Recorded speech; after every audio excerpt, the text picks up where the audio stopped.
Yep, nearly ready to go. Hope everyone's had a good week so far.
Alrighty. Hope everyone's had a good week so far. Did I already say that? I think I did. Oh well. Yeah, not much else to say. I have work in the morning, so let's get straight to the game.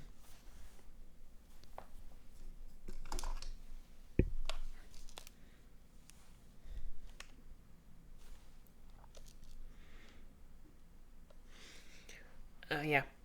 Cosplay news. My new wig keeps jump scaring me because don't ask me how, but it basically kind of looks like a headcraft from Half-Life 2 over on the mannequin I've got on. I mean, I'll add a photograph to Mastodon and Blue Sky after the stream if I remember. Hey Nerlis, you wonder if Steve Clark has his post-credits rant if I also knock him out? Ha. That's a good point. I hadn't considered he might get multiple endings. I mean, to be fair, if you knocked him out, he'd still probably wake up eventually.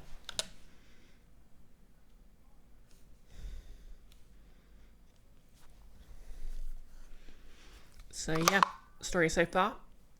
It's the second case, so the mentor character's been killed, and of course we're on trial for it. It took place on a ship, which we're stowing away on. Oh yeah, obviously I noticed this last stream, but it remembers what scene you're on the title screen. That's a nice touch. Nerlis, in theory, the entire reason he's trying to spin that BS is because they're wondering why he was left alone. That's a good point, actually. I suppose, I mean, they're not buying it either way, but I suppose if you do knock him out, he doesn't have the plausible deniability.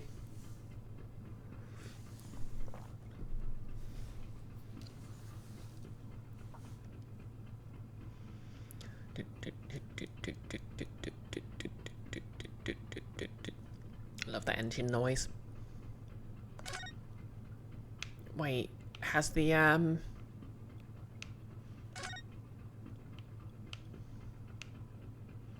Wait, did I lose a bunch of dialogue? I'd already checked. This is it. The cabin next to ours, the one the ventilator connects to. Yes, the ventilator from which Kazuma-sama wrote that he saw a speckled band emerging. Oh, audio's good, thank you. Yeah, it's not as fun as a tactical breach wizard straight up adding at every cast member and remembering what outfit you've set to them. But it's still kind of neat.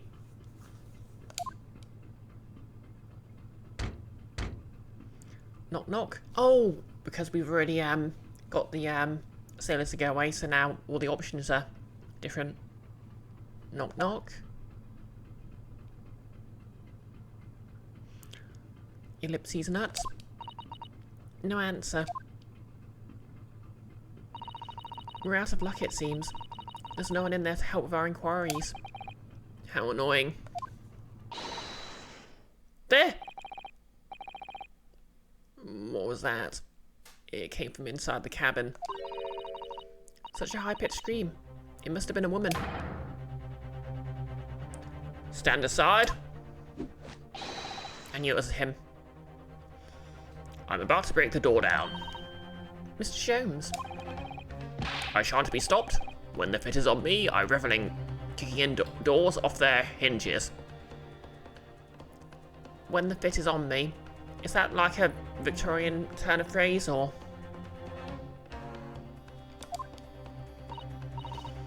Please, wait, Mr. Sholmes. The door doesn't appear to be bolted. It doesn't. Exactly, Nerlus. Dynamic entry. I'm just kind of imagining, you know, the tactical breach wizard team and just appearing in the background and breaching the door. Because when you think about, because it's basically the same perspective. Nerlus? When the fit is in having a fit, as in having an urge? Yeah, that makes sense.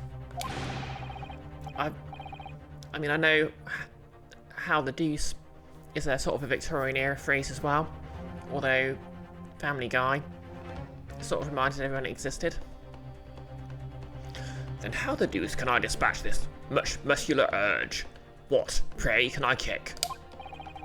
I think we should go in. There's no time to think about stress relief. Also, wasn't he going to go in the cabin anyway? Nerlus, you haven't heard it that way before? Fair enough then. I mean, I definitely haven't. 9th of January, SS Beria, first class cabin number 2. Bing bong. Wait, is that the assassin? Oh, who are you? Western gentleman. This man looks Russian to me. We heard a woman scream. A woman? Do not be absurd. As you can see, there is nobody but me in this cabin. I'm not even going to try and do a Russian accent. Nerlus, you had no idea the deuce wasn't specific to, like, the 80s or 90s. He doesn't quite have the length of face. True. Wait. Oh, yeah. Completely different face shape. True. This old man does appear to be the only person in here. But in that case, he just screamed. Nerlus, I'm no woman of man born. Get out, all of you, now. Please excuse the intrusion, but you're Mr. Grimsby Roylott, I believe. Yes, that is me. And you are? I'm the one and only, the actual Sherlock Sholmes. You've heard of me, no doubt. No. I'm a great detective among great detectives. One who adorns the covers of popular magazines, no less. So I assure you, you may trust me completely. The man uses that magazine like a business card. A detective? I do not trust detectives. Yep, all cab includes private cab.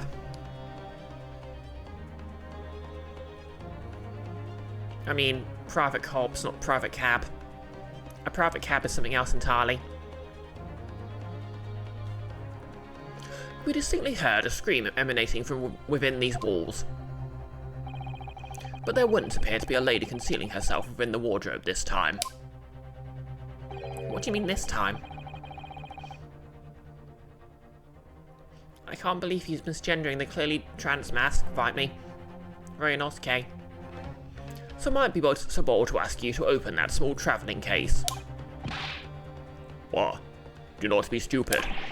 How could anyone fit in a small trunk like that?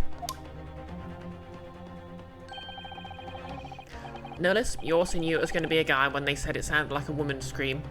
Come on, pre-2010, writers, get new material. Yeah. The Simpsons did it great, no one else can imitate it. Well, it's quite fashionable these days, is it not? Travelling inside one's trunk. Okay, he was paying attention at least. Don't look at me. Bear? Oh my. Did you see that, Mr. Naruto? Yes, the case just shook. Leave, now. Otherwise, I'll call Stuart. So this is Kazuma's neighbour, Mr. Grimsby Roylott. Okay, is it going to be a snake in the case? Because there was that cutscene before the actual case started that revealed the striped bangle or whatever was a snake. There's no doubt about it. This strange Russian man is hiding something. Also, why is he holding scissors? I need scissors 61. I couldn't scream more. Let's see if we can find some clues before that burly sailor returns.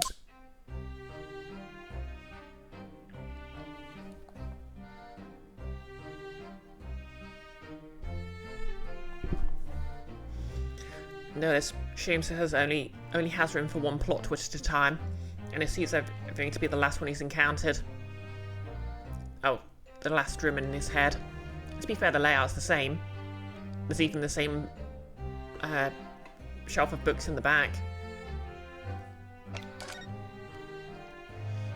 Okay, last night. Mr. Roylott, we'd like to talk to you about something. No. Oh. I do not want to talk. Leave my cabin now. This is going terribly. We're not getting anywhere here. I agree.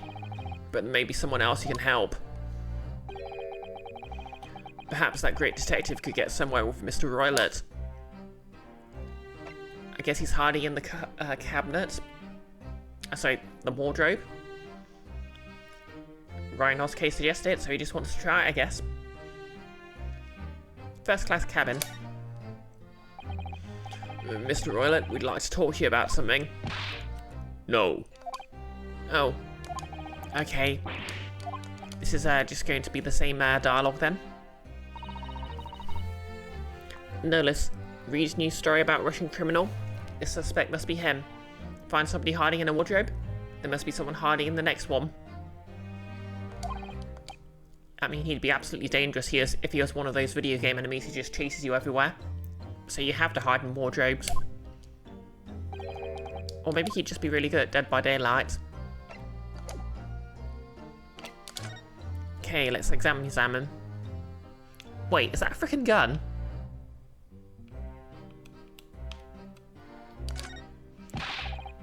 What do you think you're doing?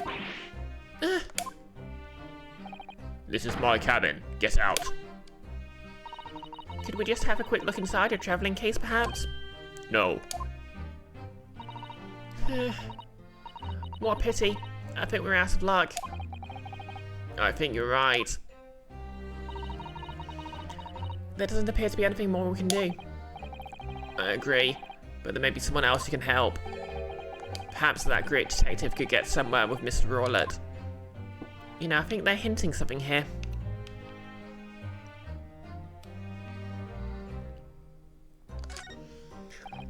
Oh, it's his fingerprint. Oh yeah, from the opening cutscene. Do you have a moment, please, Mr. Sholmes? You need only address me as Sholmes. That's what I just did, isn't it? Well, Mr. Sholmes, What were you doing in there? Why, I was resting, of course. Resting? Indeed. I was contemplating our sea voyage from the confines of the wardrobe while waiting. Waiting for the inevitable time that you would need to call my great powers of deduction into service. Oh. And it would seem the hour is upon us now. The time has come. Am I mistaken? Well, no actually. You're spot on, for once.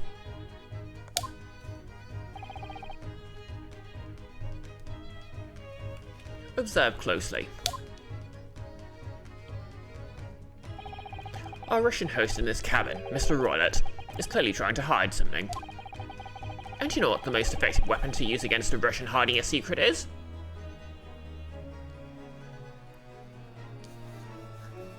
A financial audit? Why? The truth, of course. Though it should be pointed out that such methods are not exclusively for the Russians. Right. Can you imagine how the Russian react when the secret he guards so closely is exposed?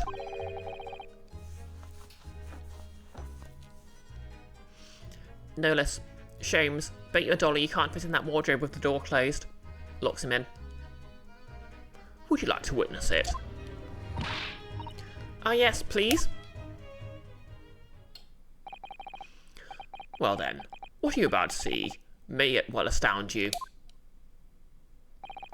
For I am about to apply my great detective's greatly admired great deduction to the case. You know what'd be neat? If there's like a sort of like an investigative game where you're playing as a completely useless detective, and it was more like a sandbox to see how badly you could mess up things up with your investigation. Could this man be a more hackneyed portrayal of a dubious Russian, I ask you? What? From time to time, it occurs to me. Is the fellow dubious on account of his Russianness, or Russian on account of his dubiousness? I really don't think either of those things should be occurring to you, or anyone. That's right, I'm Mr. Sholmes.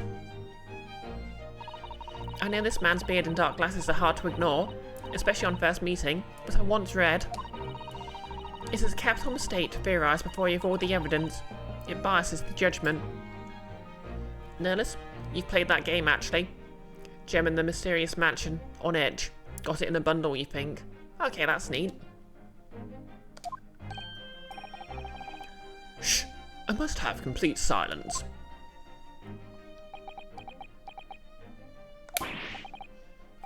What are you doing? Why are you peering at my face like that? Ah, just as I thought. Yes, I have quite made up my mind now. Nerlus, point and click, shortest but cute, piles of different endings. Like a good itch game then. There can be no other explanation that accommodates all the facts. Mr. Roylott, I've reached two incontrovertible conclusions. What? What do you mean? Are you going to shoot me? If you want to do it, then do it. And that's the story of how I invented this voice. Number 1. Your true identity is that of a villain.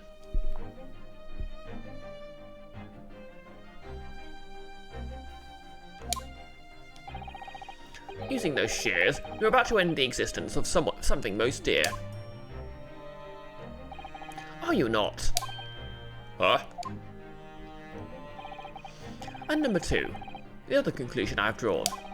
You are, at this very moment no less, in the midst of committing a most grievous crime. Beneath that beard, your mouth quivers with the nervous tension as you realise you've been discovered. Does it not? Oh, Naruto-san. I never imagined I'd witness one of Mr. Sholmes' great deductions with my own eyes. That was a great deduction. Nothing can deceive Mr. Sholmes. In a single glance, he can deduce all there is to know about a person. What? What ineffable twaddle. Oh yes, I've read about it countless times in the adventures of Sherlock Sholmes. And now I've experienced the astonishing impact of his great deduction firsthand. This is like a dream come true.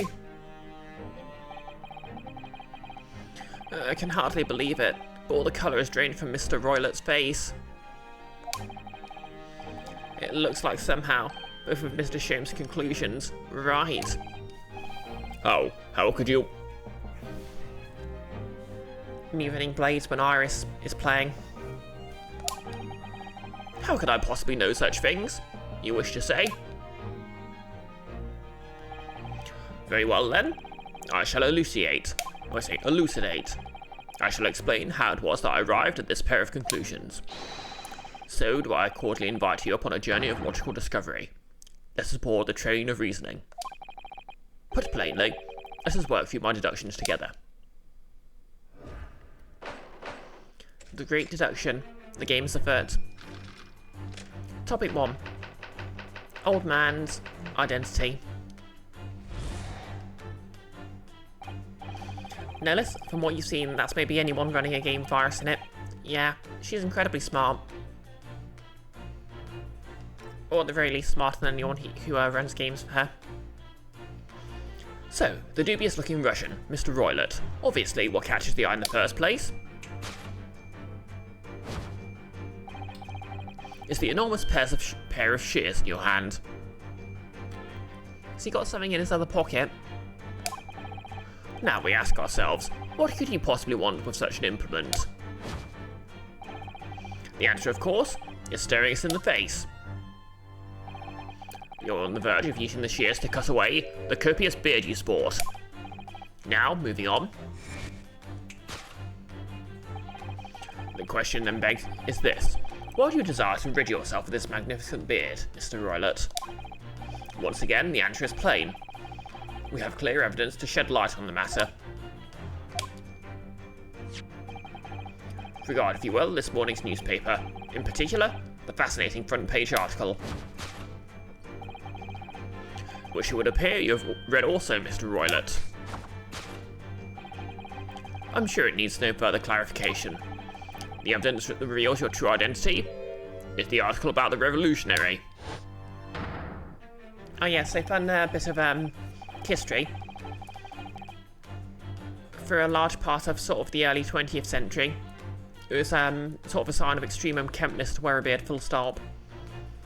But it was actually popularised by Karl Marx, who grew out his beard as sort of a working class solidarity thing.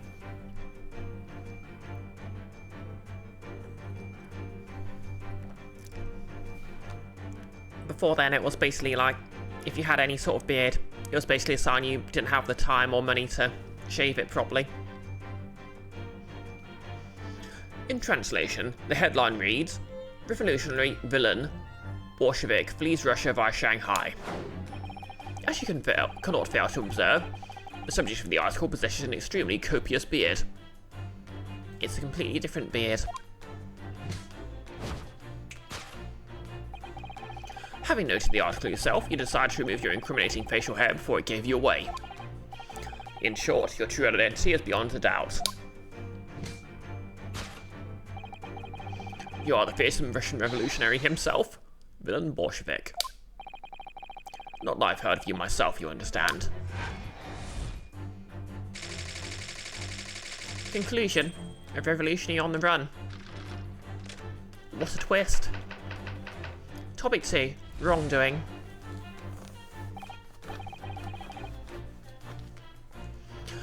Now, for my second conclusion.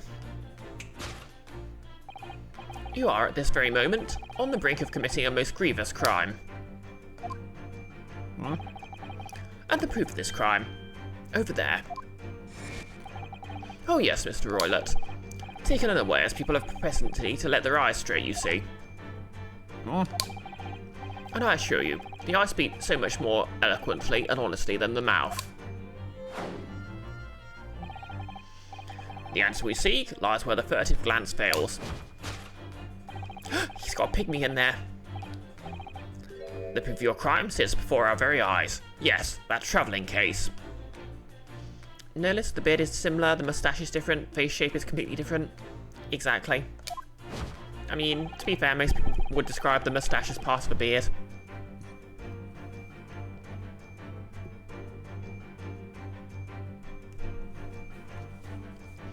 It is time, I think, the case be opened and its contents laid bare. No, I refuse. Why is he holding scissors and mittens? Because Russian. What could you possibly be concealing inside, we ask? By my estimation? A young lady, perhaps. One slight enough to fit therein. I've seen Firefly. Do not be absurd. And what, pray, would be the identity of this young lady in the travelling case? Oh my god, he's just going to assume it's the ballerina. Dear me. We're not well suited to a life of crime, are we? You're careless. Coup d'oeil betrays you. Blow of the oil? Once again, we need only follow your furtive glance to find the answer. So wait, is coup d'oeil an actual, term? Yes, the reason you refuse to open your travelling case can equally be found in the pages of this newspaper. For there is another, most stimulating article. If we turn from the fleeing revolutionary to the back page,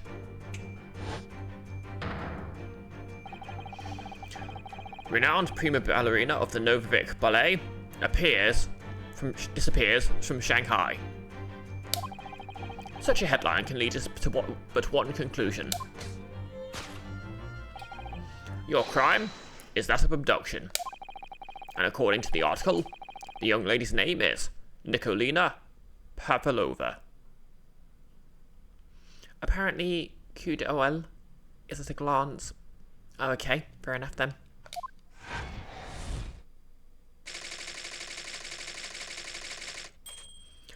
Conclusion: kidnapping of young ballerina.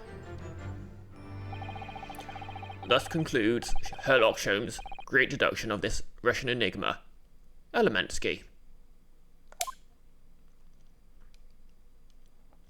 Literally, stroke of the eye. Oh, of course. It's been a while since I've studied French.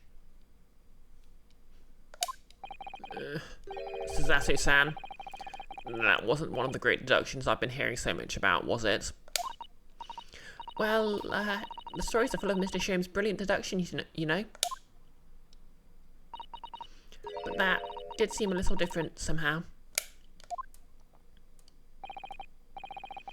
Excuse me, Mr. Sholmes. Could you come over here a moment?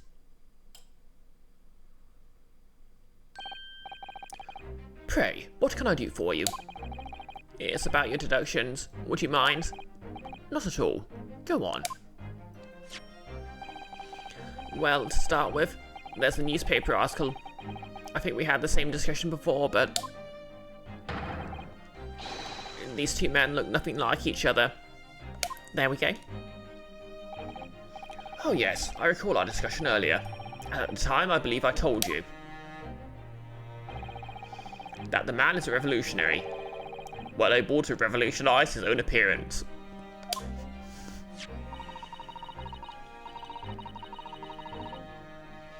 In fairness to Mr. Sholmes, Mr. Roylett does look a lot more like this man than you do.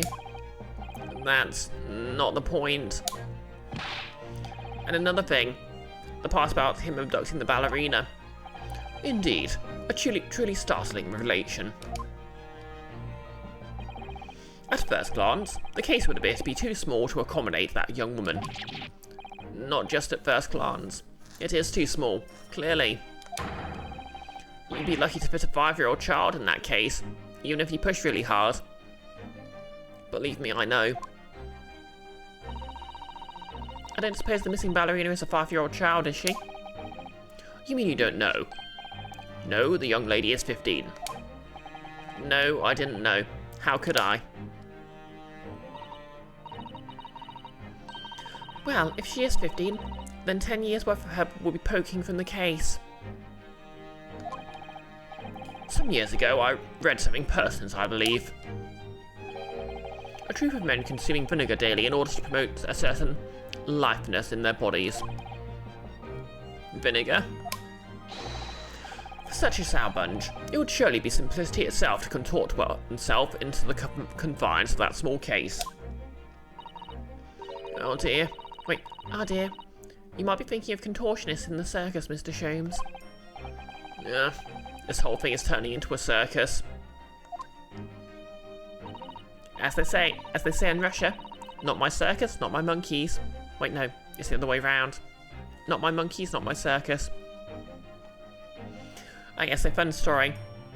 One of my colleagues at work is a South African woman, and I jokingly read about that turn of phrase and used it in front of her, and then she used it in front of another colleague, and my other colleague became convinced it was a South African phrase.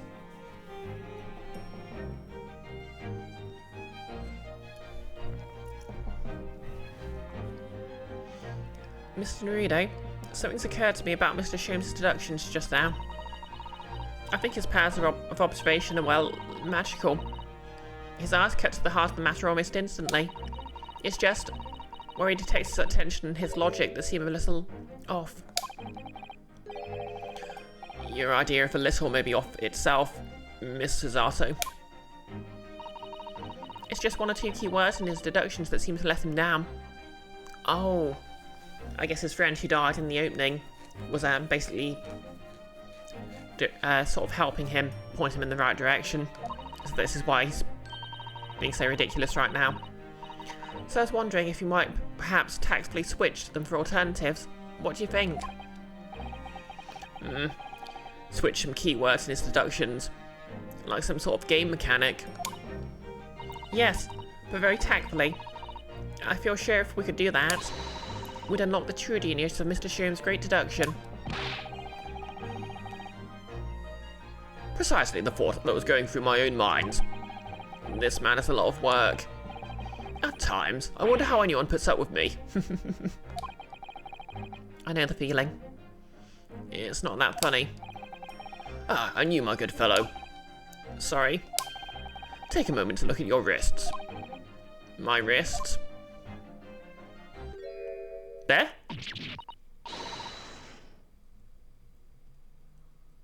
But... where are your handcuffs?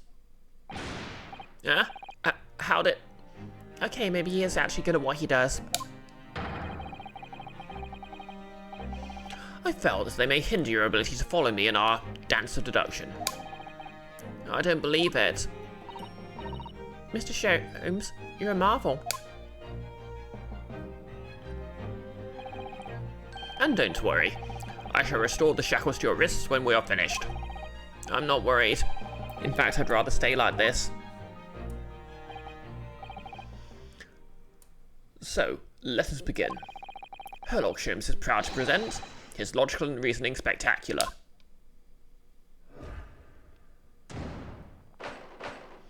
Course correction. Hold it, Mr. Sholmes. So the old man's identity.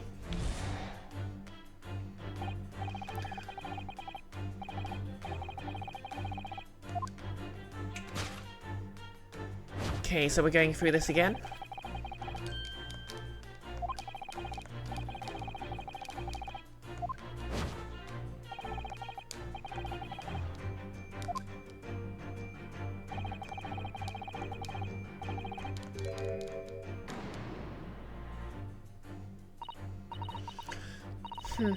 I'm not sure. Would he really use shears like that to cut off a beard? I doubt that's something I'd ever have to worry about. It doesn't quite sit right with me, though. It doesn't seem to be sitting right with Mr. Roylott either. Which means, I suppose, the deduction is wrong. Let's try to switch a key word here, Naruto-san. Let's see if that helps matters. No, good saying. Yeah, it's pretty good, actually. I quite like it. I don't know how it sounds in the original Russian, but it's got a nice sort of snarkiness to it. Right, but how? I think we should start by taking a long, hard look at Mr. Roylett. I wonder if it's really his beard that he intends to use those shears on. Exactly. If we do manage to find something that seems to fit the sense of Mr. Sholmes' deduction better, then what? I'll leave the rest in your capable hands, Unrudo-san. Why am I the one to do something about this?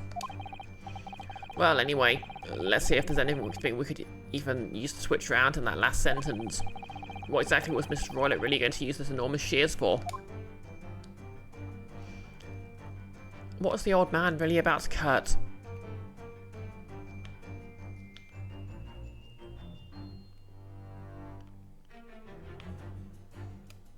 Okay, so it's not his hair? Oh, was he about to cut his hair?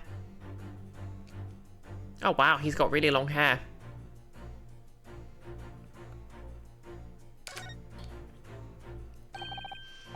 What's this?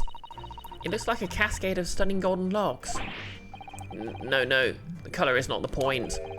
The point is, what's it doing on the back of Mr. Roylett's head? Oh, he's the missing Russian ballerina in disguise. And how's it growing out from underneath his thick black hair? Well, yes, that's true. So it's stunningly beautiful and stunningly surprising. Something's definitely not right here. Nailless? Sure. 6 Fs. Hex value for white. Counters gold. And then maybe it's my monitor, but there is a slight yellow tinge to it.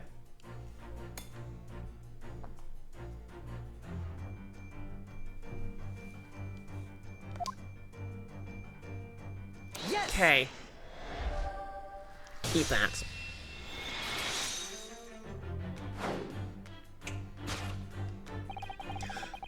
You're on the verge of using the shears to cut away the golden locks you sport. Indeed. You've identified the precise detail I was intending to expose. Such lush golden hair certainly does not fit an old man. You're not a man at all. You're a woman. Okay, Brioche. Not cool, not cool.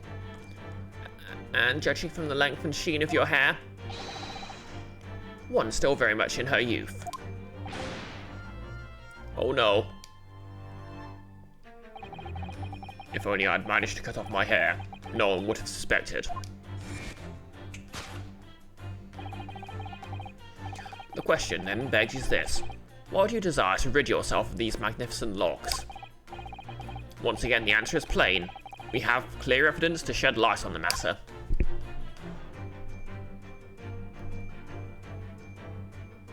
So wait. Is the Russian revolutionary one of the sailors or something? I'm sure it needs no further clarification. The evidence that reveals your true identity is the article about the revolutionary. Well, that was a shock. I had no idea the odd man was really a young woman in disguise. Did you? What? Why are you staring at me like that? Yep, it was a surprise, Naruto-san. You're enjoying this, aren't you? Sorry? You look like you're in your element as you dance around the room deducing the facts from Mr. Sholmes. I'm just doing what we agreed. I'm not having fun or anything. Backer. This is strictly business, not strictly cut. Yes, I understand. Say no more. Well, anyway, let's focus on this next part of Mr. Sholmes' deduction, shall we? The evidence that he's picked out doesn't fit the facts at all now. No, that's true. Given that Mr. Roylett is actually a woman. Exactly. He, or rather she, can't possibly be this merciless revolutionary. I suppose it's because the deduction as a whole has taken a different direction now. Yes. Let's switch the evidence for something else. Something that fits the facts as we now understand them. For some reason, this woman needed to try and hide her true identity. I feel as though I've either read or heard about a young woman in a situation like that recently. Alright, I'll do my best. Ding ding ding. Yes!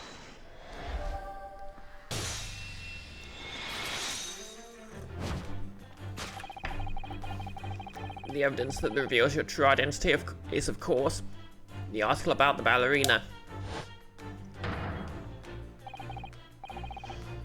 I don't know if anyone reads Russian can read the text here at all. That's right, you've hit the nail on the head. Renowned prima ballerina of the Novik Ballet disappears from Shanghai. It would appear we're finally able to address you by your true name. Yes, because your true identity is that of the Novik ballerina's prima ballerina, Miss Nikolina Pavlova. Bear!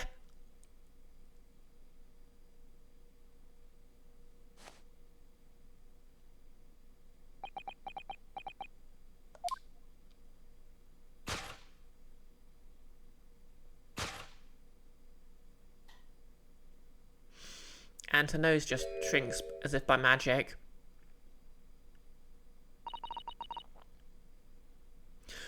You're right.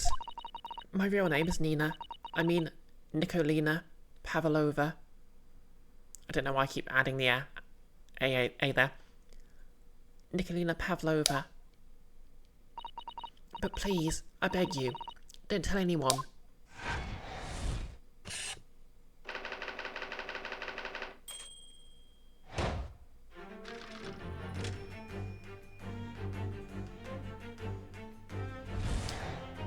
I mean, you could technically argue she was guilty of kidnapping herself. Now, as my second conclusion. You are, at this very moment, on the brink of committing a most grievous crime. The theft of multiple lightsabers?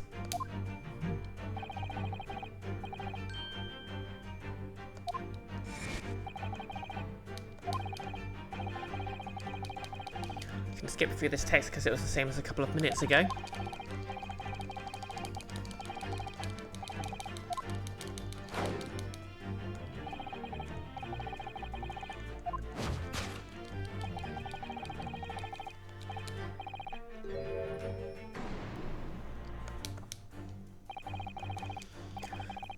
This woman is the ballerina. She's right in front of our eyes. So clearly she can't be inside that travelling case as well. No, that's right. It seems she wasn't abducted at all. Sorry, burped a bit there.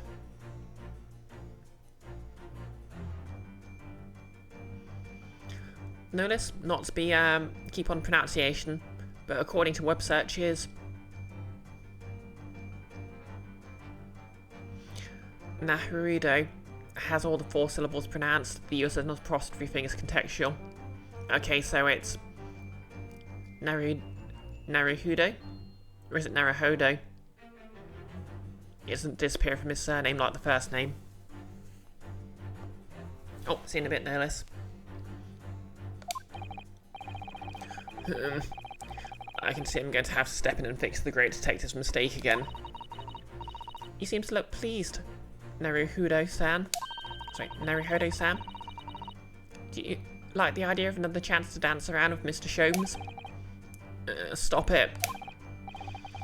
Anyway, there must be something else here that shows what this woman is up to. Drinking? Guess we're looking at the case. It's a very small case, isn't it? You can see instantly that no person could possibly fit inside there. So does that tell us that Miss Pavlova's glance in this direction was focused on something else? If that's true though, it doesn't make sense. What do you mean? Well, if there's nothing incriminating inside this case, why'd she refuse to let us look inside? Yeah, I wonder why. Perhaps she has a perfectly harmless reason though.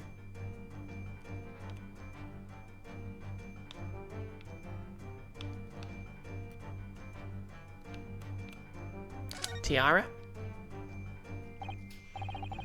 Wow, look at this dazzling tiara.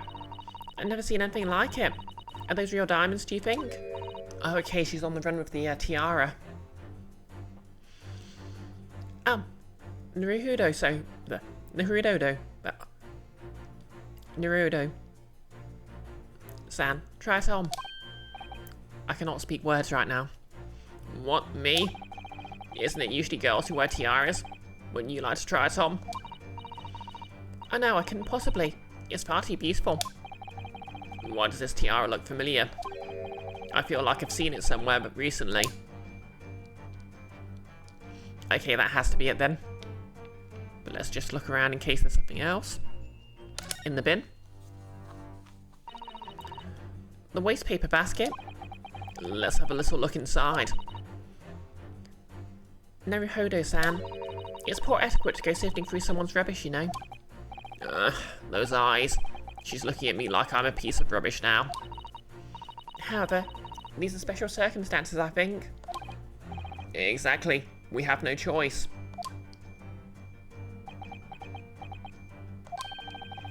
There's hardly anything in here at all. Oh, well, that's a little disappointing.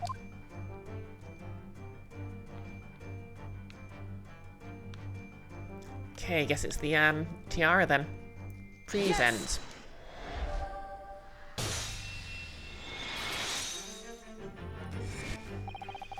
The proof of your crime is surely this tiara. I believe this tiara is worn on stage by dancers in the Novovic Ballet, is it not?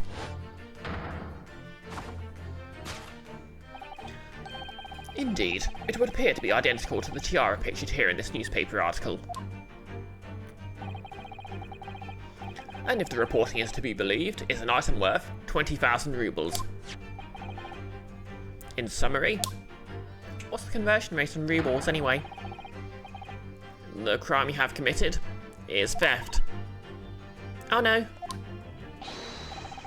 Yes, you left your ballet troupe, unlawfully taking their precious tiara with you.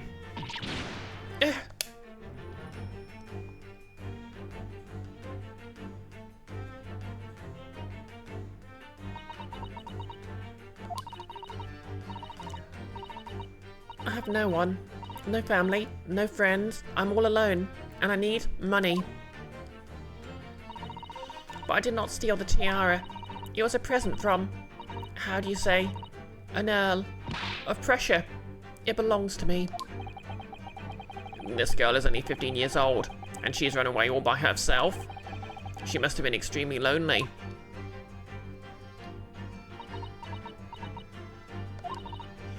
Alright, I'll tell you everything. There's no point in hiding it now. Come, let us not be hasty. What? There remains one unsolved mystery about you. Mystery? What do you mean?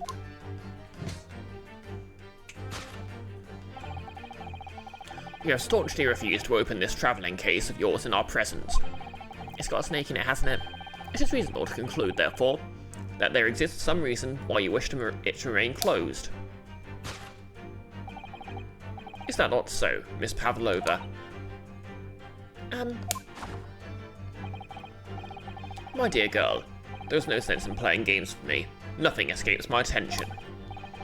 Indeed, I have a very good idea of the contents of your case, even before I've laid eyes on it. Oh, afternoon, anything for Selena's? Welcome to the chat. How's it going?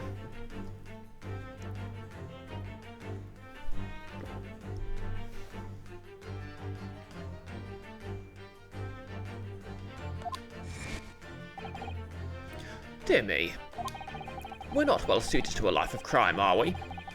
Your careless coup d'oeil betrays you. Okay, this is the same dialogue again.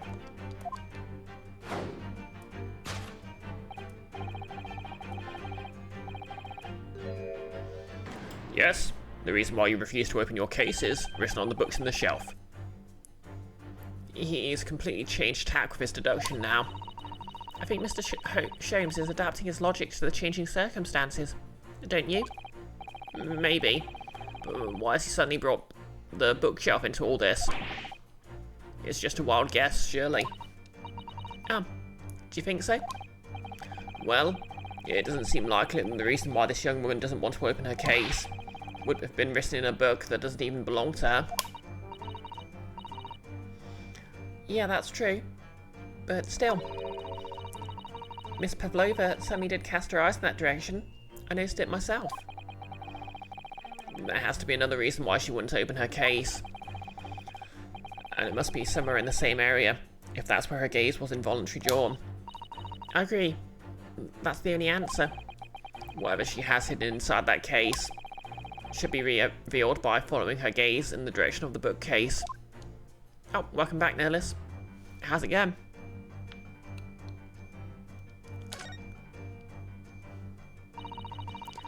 These are the rules of passage for Oh, the rules of passage said no pets.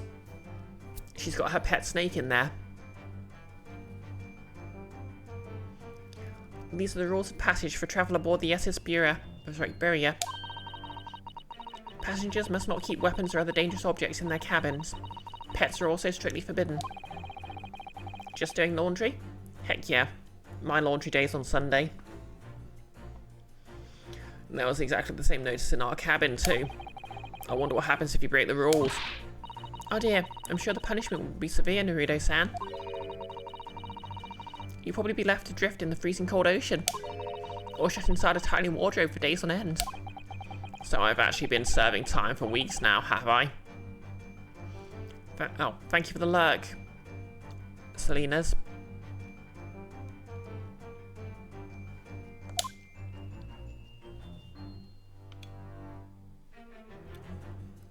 Okay. You were going to lurk, but that changed quick. What are we playing? This is the Great Ace Attorney Chronicles. I'm playing this blind, so I haven't played it before. I streamed the first Ace Attorney trilogy years ago now. I think it was basically when I first started streaming. Although I've also sort of semi-recently been streaming it with Nick and Goggles on, I can't remember if it was Nick or Goggles' channel, but yep. Long story short, the mentor character is the second case, so the mentor character's been found dead, and the player character's been held responsible. So now we need to find out who done it. What's in this portrait? This is a charming little picture, isn't it? What is it? Someone climbing a steep mountainside. Alright, and the reason he's being accused is because he was basically the mentor figure was his best friend who wanted to take him to Great Britain on a sort of a study tour. So he's been hiding in the wardrobe. So he was found hidden in the wardrobe at the scene of the crime. What is it? Someone climbing on a steep mountainside? What is anyone, it seems to me? When you've been on the flat sea for a while, maybe you start seeing hills and mountains and everything.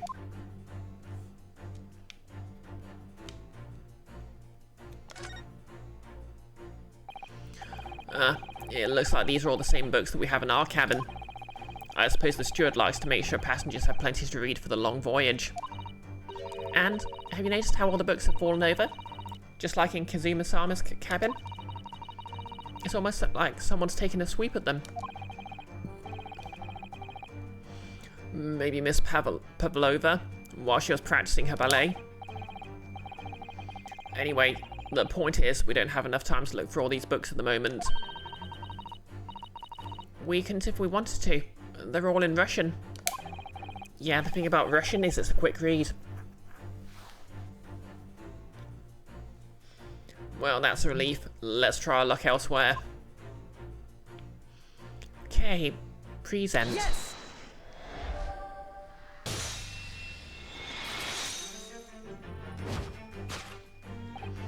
Yes, the reason why you refuse to open your case is written in the rules of passage.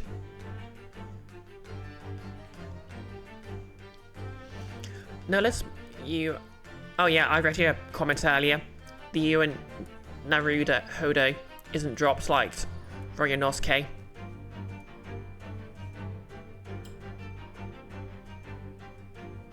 So it's Naruhodo.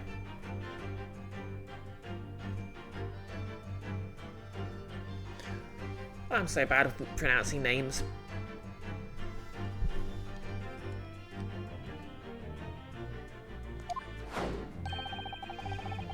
Passengers must not keep weapons or other dangerous objects in the cabins. Pets are also strictly forbidden. Inside that case of yours is something forbidden from the carriage on this vessel. That is the real reason why you refuse to open it, thus revealing its contents. Aye.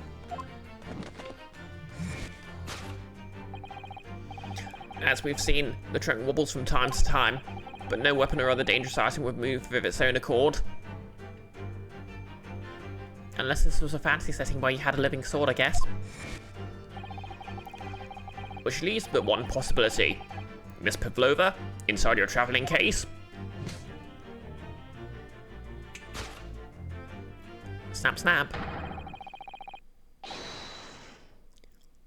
Is the last item listed as forbidden on the vessel's rules of passage. A pet.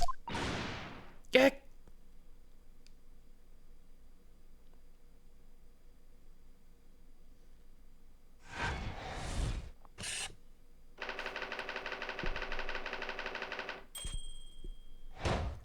Kind of a lame crime, really. Deduction complete. Elementary. As the evocation wizard said.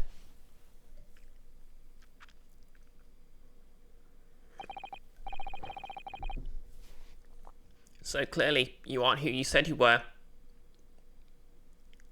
He says, literally after pulling off her disguise. No, I'm not Grimsby Roylett. My real name is Nikolina Pavlova. Everything you said was correct. You absconded during one of your ballet company's performances in order to escape your homeland. No less. Sorry, I kind of keep saying Naruto. Now I'm pronouncing it properly when I shouldn't be. Wait, Naruhodo. Naruhodo. Romanji is pretty tricky, but to be honest, it's an attempt to transliterate a giant alphabet into one that shares 0 characters with it. It still manages to be easier than, example, Welsh. Well, I disagree. Welsh is pretty easy. When you realise a lot of the sort of diphthongs are actually just vowels that you don't get in English.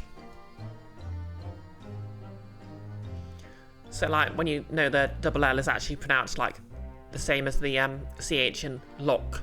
So, like, Llyn. So, yeah, Llyn. The Welsh word for lake is spelled L-L-Y-N.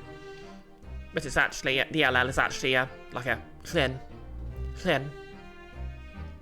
Llyn boil. Not that I can pronounce it very well anyway, but you know what I mean.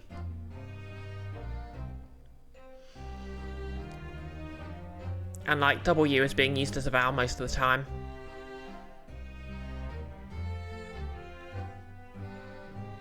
Which is why it tends to look like Welsh isn't using vowels. Like Y is a vowel all the time, for example. And of course the Welsh word for the is yeah, which is literally just the letter Y. Unless of course it's followed by a vowel, in which case there's because you can't pronounce vowel sounds together in Welsh, there's what's called a soft mutation, so the it becomes YR or yeah.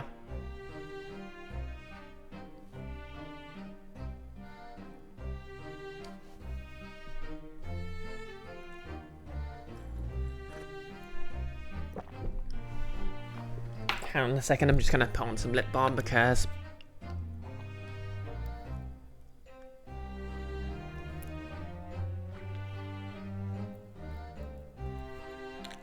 my lips are getting balmy.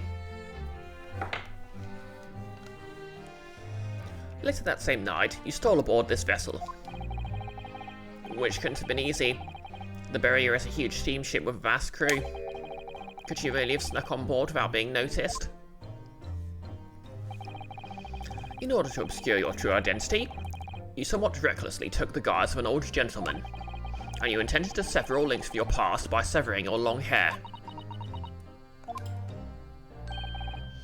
Yet to a woman, hair is no trifling matter. My personal recommendation is to leave well alone.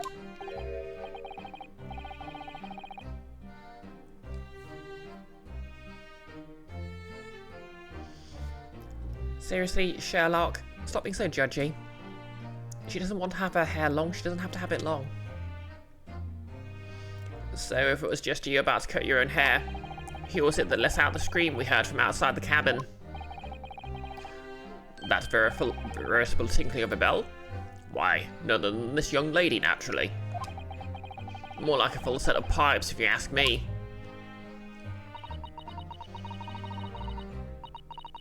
I was so scared when I ran away in Shanghai. I was sure they would come looking for me. That's why I decided to, how do you say, disgust myself. So no one would recognize me. As a result, you transformed yourself into that questionable old man. I see. I put on the fur hat and the fake beard. Then, just before you came in here, I saw in the newspaper, right on the page, there was a picture of me. I was so frightened, I couldn't stop from screaming. I knew that if I didn't change my appearance completely, they would find me.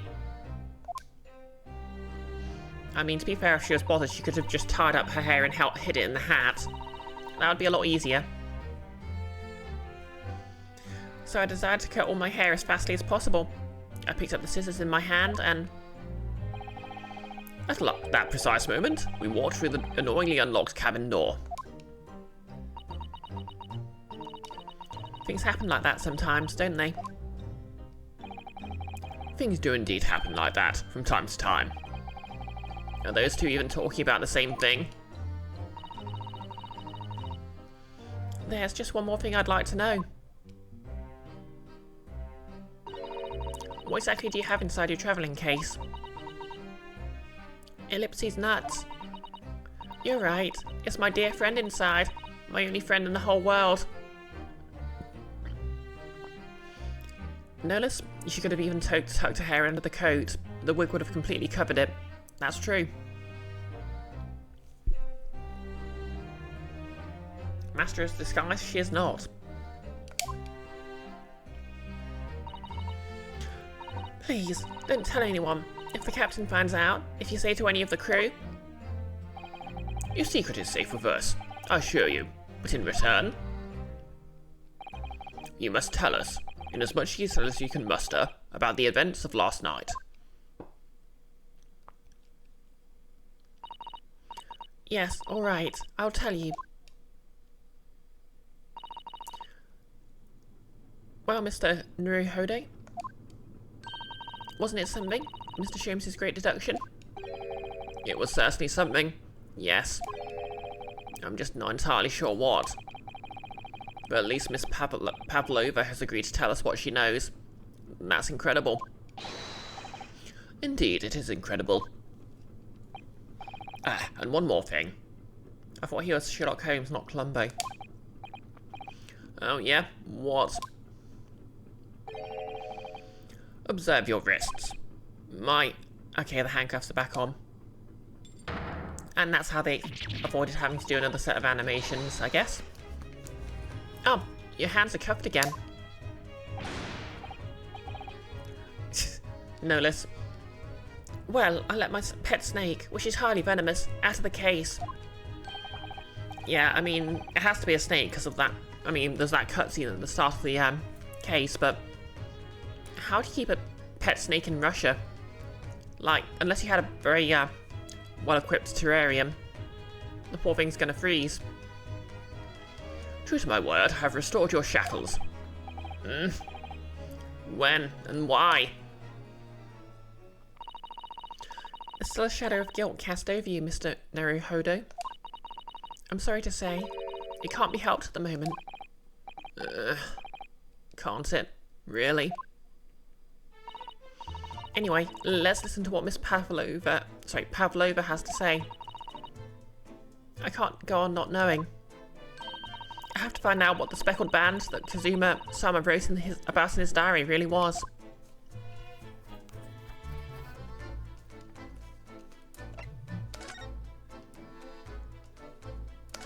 Okay, what happened last night?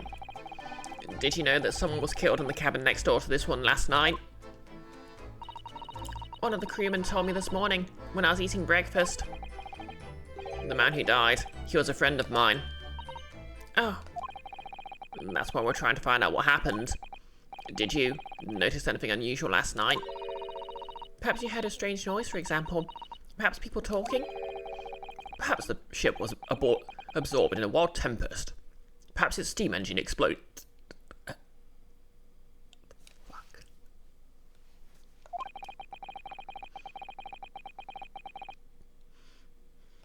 Perhaps everyone on board would have noticed if that had happened. No, I think the thing about Sherlock Holmes is he's one of those people who learn to say things really confidently. So you just can't help but kind of believe him, even if he's saying something ridiculous.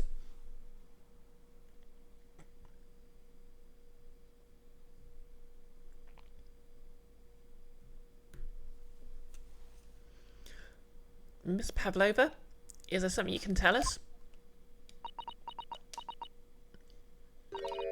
I don't know. I'm sorry, but all I could think about last night was what I had done and whether they would find me. I didn't notice anything that was happening around me. Oh, I see. Yeah, like, is the whole thing gonna be that, Kazuma was bitten by the snake? Is that it? No, because, like, the chicken, which the protagonist ate, must have been drugged, because there's a whole thing about his friend not liking chicken, so he ate the whole thing, and that explains why he slept through the whole thing. So no, someone deliberately tried to kill him. It couldn't have been an accident. No, let's plot twist. The pet is a gerbil and the snake was a fish. I mean, sea snakes are a thing. Running away. Run away, run away, run away. Yeah, no, that's the chicken dinner. Not a living chicken. Roll the quote. You've run away from your ballet company, haven't you? The Novovic Ballet. Yeah. I'm travelling to Great Britain, and from there, I want to go to America. I'll never dance again. I want to forget everything about the ballet. I'll start a new life. You wish to forget. A challenging proposition. When you have that striking tiara as a reminder. But that tiara is mine. I need it to live. Literally or figuratively. Is she a lich? Okay. I have no money of my own. The Novovic Ballet gives us only a little food and water, and we must dance all over the world. I had to run away. I had no choice. If I stayed, it would have killed me. Notice, guilty feet have got no rhythm. Though it's easy to pretend.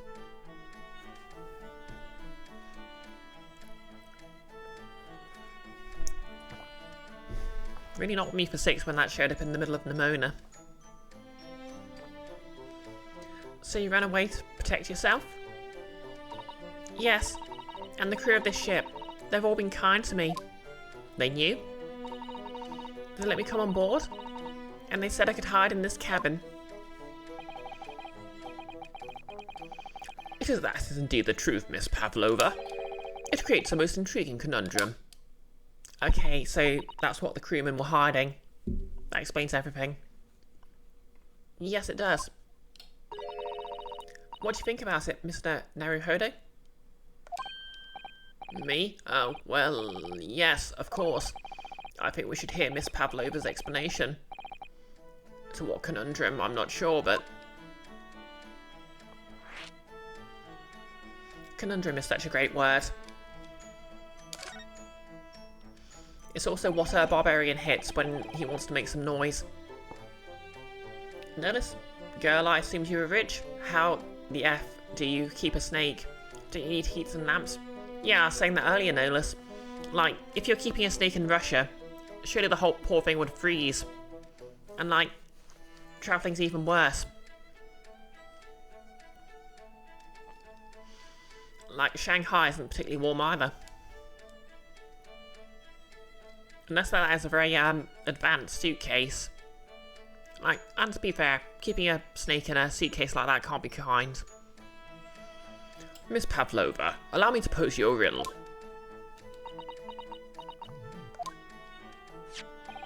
According to this newspaper, it was only yesterday that you absconded from the ballet. Now, that's being the case, it must have been the last night that you boarded this vessel.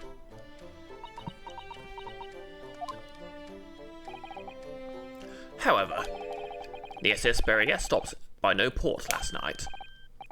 That's it, of course. So how is it, pray, you came to be on board?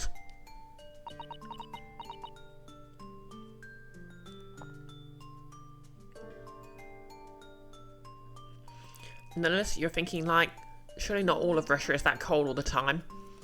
Or, well, maybe not all the time, but, like, Russian winters are known for being particularly harsh. Just ask Napoleon.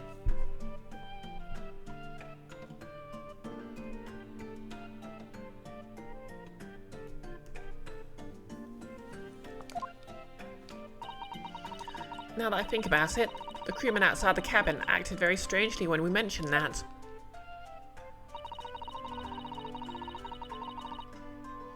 It was just after we asked him about when the occupant of this cabin came aboard. That is not your business. Yes, you're right. He did seem to be hiding something.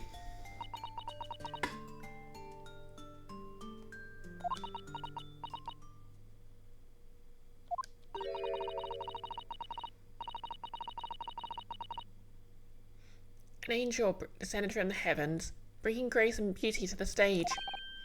Sorry, what was that? It's how the Russian newspapers describe one of my performances.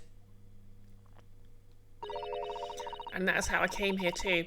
I descended from the heavens, because I'm an angel.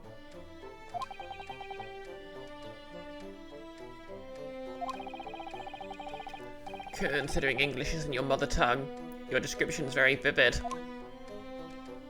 Oh, hey Anna Christie, how's it going?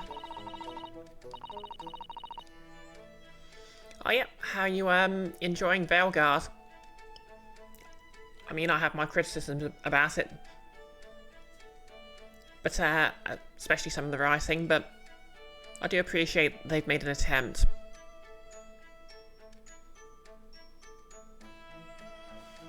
Nullis, miscellaneous, pretty sure the big guy must have been smacked across the face with something recently. You can't explain that diagonal mark otherwise.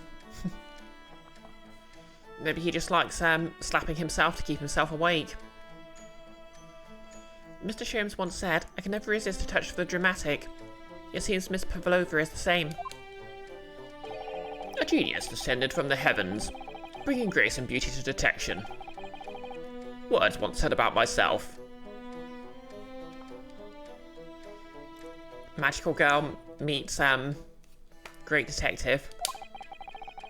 A quote from a wonderfully extravagant advertisement for The Adventures of Sherlock Sholmes, in fact. My god, he is a magical girl. Yes, Mr. Showy.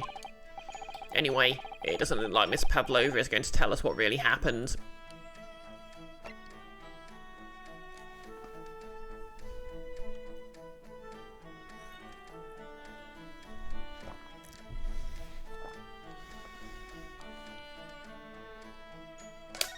Friend.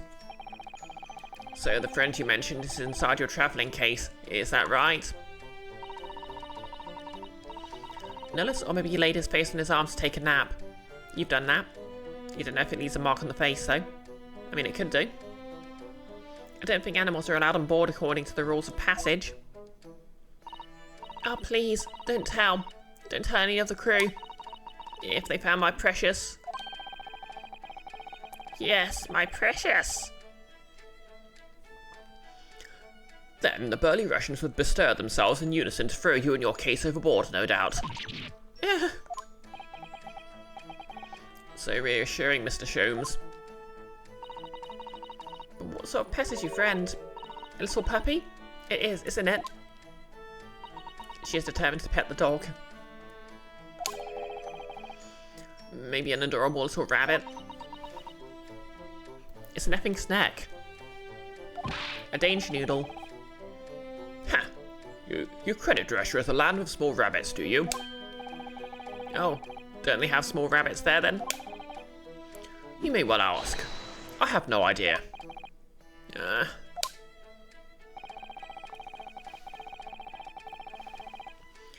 Notice, she looks like one of the characters from Code Vein. That's what her getup is reminding you of. Blonde hair and big Russian hat.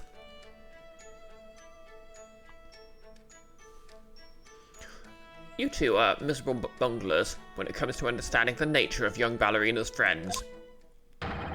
Isn't it obvious? It must be a chicken. Oh, there you go, Nerlis. Clearly a chicken. Really? Consider the benefits. A rousing wake-up call, daily fresh eggs, and when adversity strikes, it can satisfy the needs of sustenance.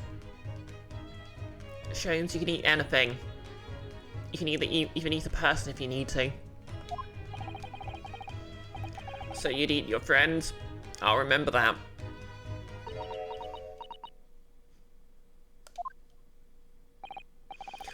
Well, it would appear this friend's identity is a closely guarded secret, not to be revealed. To be fair, wouldn't snakes also lay eggs? Although, I don't know if they'd lay eggs frequently enough you could farm them like a chicken.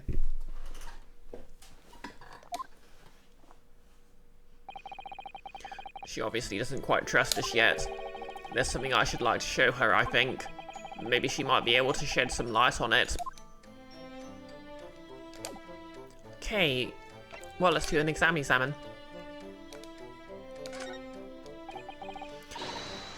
Let me see. Don't touch. Huh? I will tell you what I know about last night, but please, you must not touch my things. How do you say, forbid it? Oh, sorry.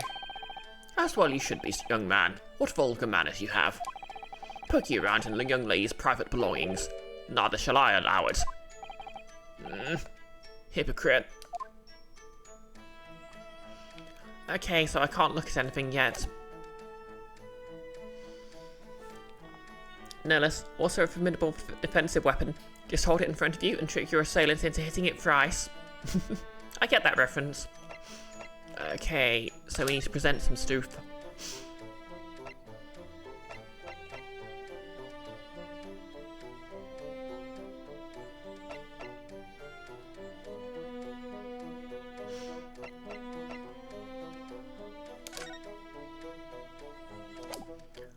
Okay, Ballerina. Miss Pavlova, about this article. You look so beautiful, like a fairy.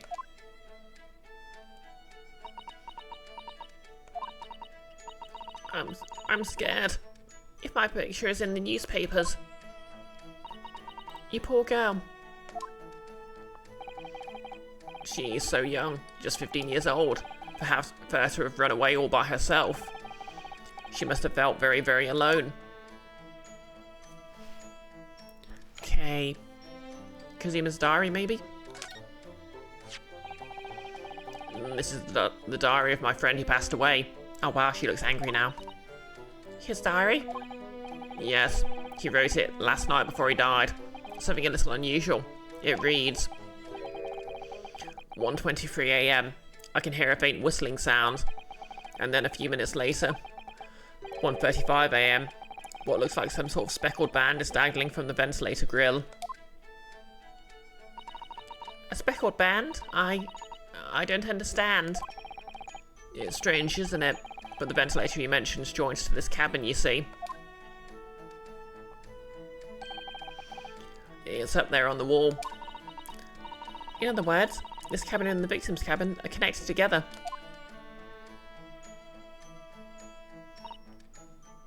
Oh. Miss Pavlova? Has something occurred to you? Does the speckled band the victim mentioned mean something to you? Or the whistling sound, perhaps? No? I don't know anything.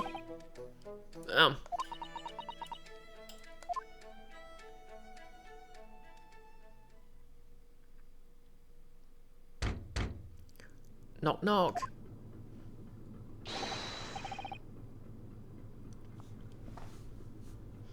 Excuse me, Mr. Roylett. Bah, that was quick.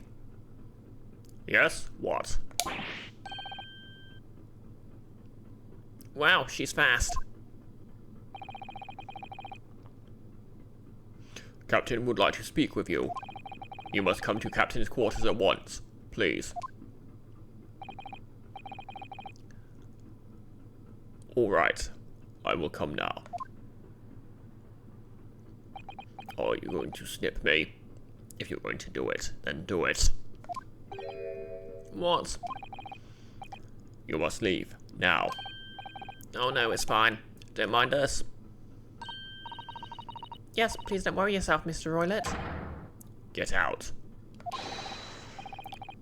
The passenger said out, or do you want me to throw you out? It looks like we'll have to leave it investigating this cabin until later. What a pity.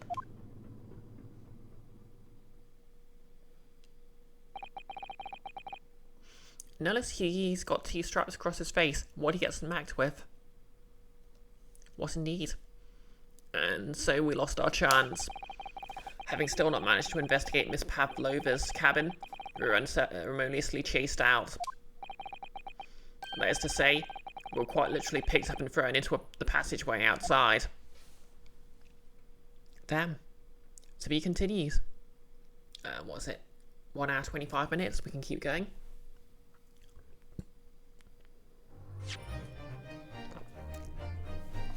Save your current progress? Yes, please.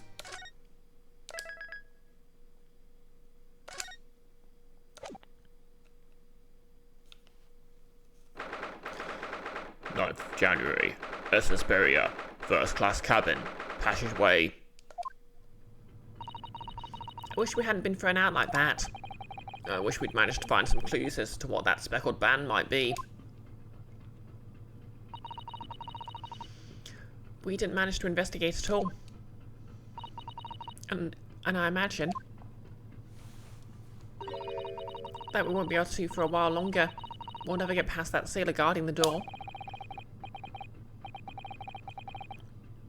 He is clearly glaring at us as if to say, don't even think about it. Oh, wait a minute. What is it?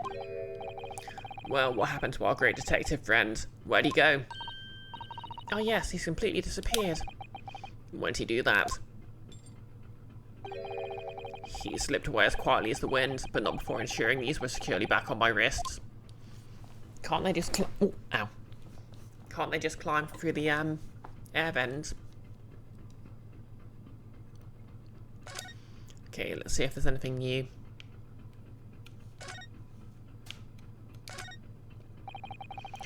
That book on top of the table. That really is huge. There's a pen with it too. Yes, monsieur, that's the ship's log. Shall we have a little look through it?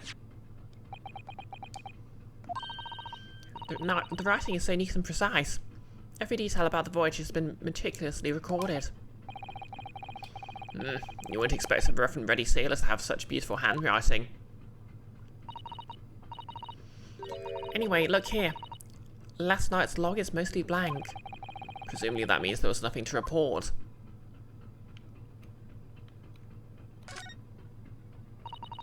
That door leads to the second class area.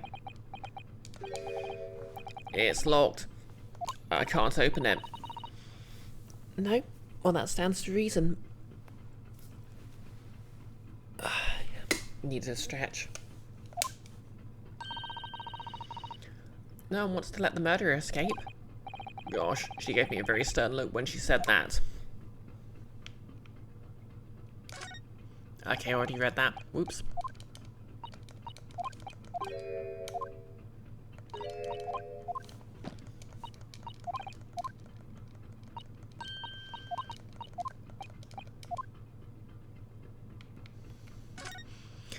Somebody explain buoyancy to this man.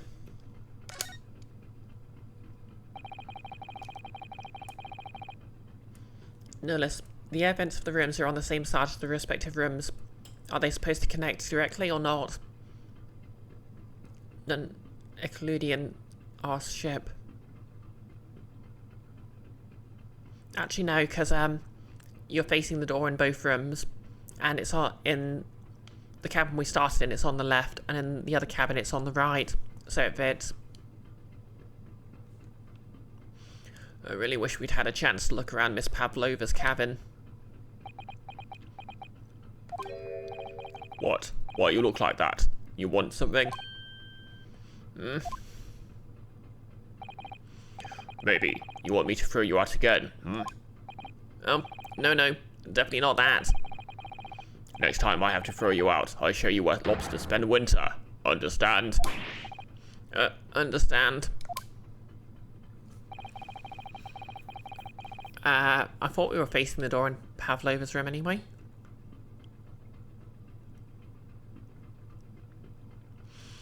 Maybe I should steer clear of him until he's forgotten my face. I don't think he'll ever forget your face. Naruto-san? Sorry, Naruhodo-san?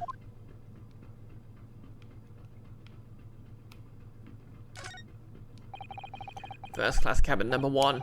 Yes, that's our cabin. Not our cabin. It's Kazuma-sama's. Sorry. Your accommodation is confined to the wardrobe inside the cabin. You know how to make a stairway feel small, don't you? As small as the wardrobe I've been calling home. I mean, again, the wardrobe has to be slightly larger than you. Anyway, I wonder if Inspector Hosonaga has managed to uncover any new clues. Yes, we should probably find him and ask. Okay.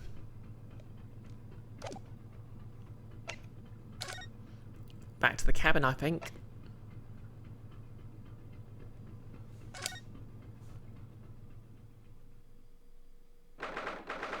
9th of January. BisectedBrioche, first class, cabin number 1. Nullis, he's got 3 stripes on his neck. Has he got zebra DNA? Or marred vitiligo? In an incredibly specific pattern? I mean, it's entirely possible that he just has he was sitting in a particular place and got a farmer's tan, trucker's tan sort of thing. It looks like they're still investigating in here. Yes, on that subject, I wonder if Inspector Hosonaga is unscathed. What do you mean, unscathed? Surely you haven't forgotten, have you? Naruhodo-san? Nullis, his eyes weren't covered though, is the thing. I mean, he could have been sitting in front of a window pane so the shadow went across his face. Or in front of some blinds. He was going to talk to the captain about it. He said he'd lay his life on the line for you. Yeah. But I'm sure he was exaggerating. Let's see what he has to say for himself. He might have some new information for us. You never know. Let's find out then.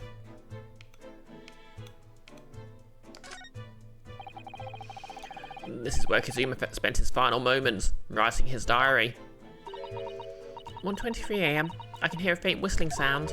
1:35 AM. What looks like some sort of speckled band is dangling from the ventilator grill.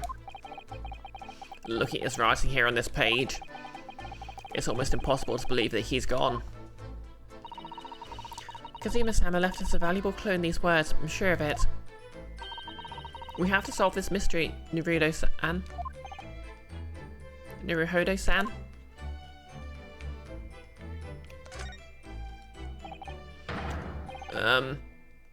Yo, where'd you go? Oh, sorry, I just went to the next door cabin to investigate. Why? Who gave you permission for this? Well, Seaman Hosonaga did. That you Japanese, was it? Later, I'll roll him into ball and throw him into cauldron. What an oddly specific threat.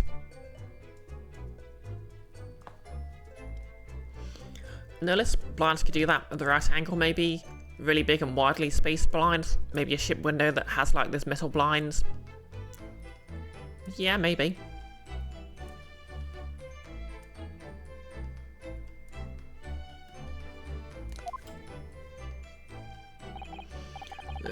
He's gone back to guarding the door. I hope Inspector Hasanaka doesn't find himself in too much trouble on our account. He has really gone out of his way to help us, hasn't he? When we get back to Japan, we'll have to take him for a steak at Carnival. That could be a very long time from now. Naruhodo-san.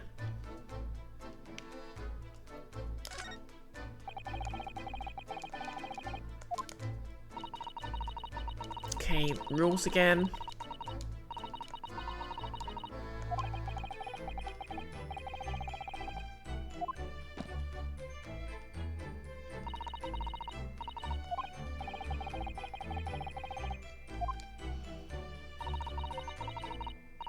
Thanks for the hydrate, Nihilus.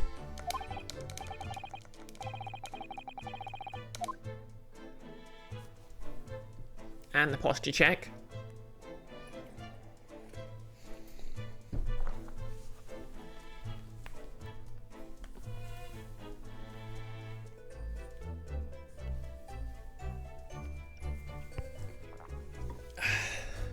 Okay, what have we got then? Okay, he's there.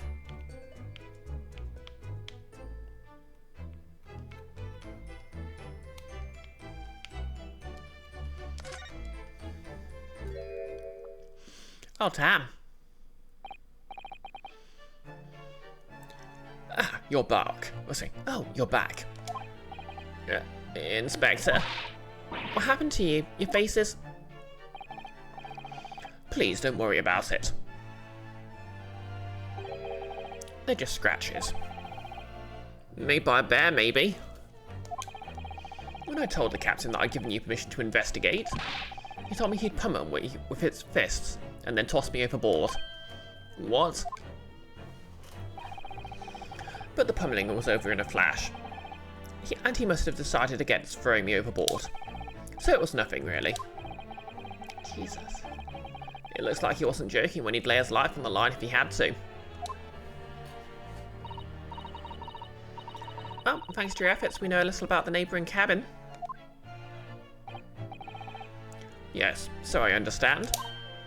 Oh.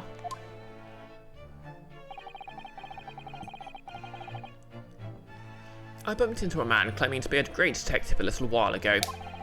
I think his name was something like Herr Lochsholmes. I don't think it was German, though. Oh, that explains it. Shall we compare notes then? We can tell you what we found out. Yes, let's do it. Okay, that's how he started a fight then. The cabin next door. What? Nikolina Pavlova? She's in the cabin next door. Oh, do you know who she is? Please, what self-respecting ballet fan would not know that graceful angel?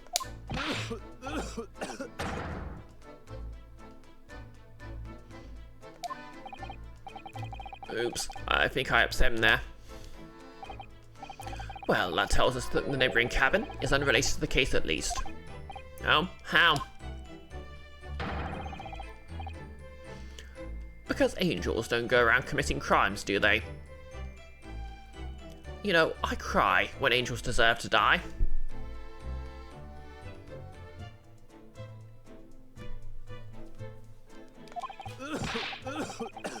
Oops, now I've definitely upset him. Inspector, has your investigation in here proved fruitful? If I'm honest, there's very little more I can do. Our duty is to make sure the scene isn't disturbed, ready to hand over to the Hong Kong police. So I'm just keeping watch here. Trying not to take my eyes off the job. I see.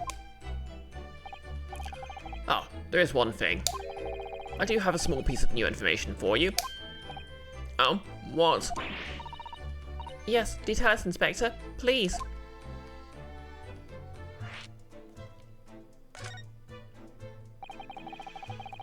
What's this new information you have, Inspector? It's this. The Barrier's medical officer has finished his examination of the body. I managed to obtain the report. Oh, Kazuma's post-mortem report? Kazuma-sama. So, what was the cause of death? Nellis, funny thing, the D&D module you're running has a fallen angel. You have a habit of finding instrumental covers of songs for thematic background music tracks. Guess what you're looking at using for Zariel's theme? Angel with a shotgun? Damage to the cervical vertebrae is what's written in the report. A broken neck? His neck was broken? Yes, it would seem so.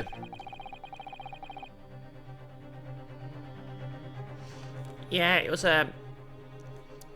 Well, it's not a particularly good song, but it was a really popular meme song for a while. There were no obvious wounds or other signs of injury. So at first, I think they were considering poison. But it turns out they found no trace of poison in his system at all. Well, what weapon was used then? Nothing has been found as of yet, but the fact that there are no signs of a wound suggests it may have been a blunt object, something that wouldn't leave a mark. Oh, I see. Or the body's nerves run through the spine to the brain. A strong enough impact to the neck could induce death. It's a possibility, and no obvious wound would be left. Poor Kazuma. I have a second copy of the report. If it might be useful, you're welcome to have it. Really? Are you sure? Yes, it's fine. I trust you. After all, if I didn't trust you, I'd never have agreed to you leaving this cabin in the first place, would I? Ah. I guess he only arrests someone incorrectly twice, or once. The post-mortem report has been entered into the court record. A report from the BisectedBrioche medical officer, giving the cause of death as a cervical spine injury. There were no traces of external injury or poison. Not to be confused with a cervical spine injury, one caused by a deer. The great detective. Oh, Mr. Sholmes was here, was he? Yes, he seemed to be enjoying himself a little too much as he crept about on the floor, investigating. But then he suddenly left. I suppose he must have become bored. Did he say anything at all?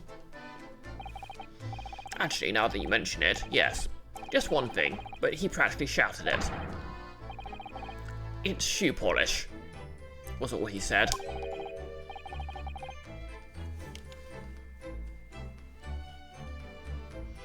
Nullis, but you found one of Chop Suey. You just like the lyrics and about Father, why have you forsaken me? Also sort of gel with the part of her backstory. At least after you messed with it a bit. Oh yeah, that's fair enough. Like, Zariel's the one who is Karlak's nemesis, I think, isn't she? Shoe polish, I wonder what he meant. It was over there. It was when he was over there, by the piece of broken glass. Do you see? Oh, perhaps he was talking about this brick-coloured mark, do you think? Oh yes, that must be it. But how could Mr. Sholmes know that it's shoe polish? That leaves me cold, I'm afraid. I have no idea. What is it, Suzato-san? Well, Kazuma-sama was wearing leather shoes with a very dark tan hue. Dark tan? Sort of dark brownish red then? Yeah, a little like the colour of red wine, but darker. I often repaired them for him. Oh, does this mean that this mark was made with the polish on Kazuma's shoes they scuffed on the floor? The mark on the floor has been entered into the court record. A small glass object and what looks like a scuff mark made by Kazuma's shoes as they were found by the victim's body. Were found by the victim's body.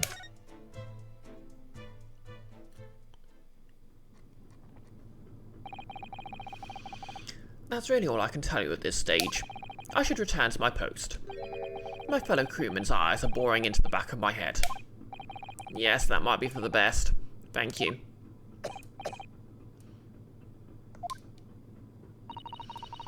Poor Inspector. You look exhausted. Oh, no. Well, if I feel terrible that I failed to protect... I feel terrible that I failed to protect Asogi-san. It was my responsibility.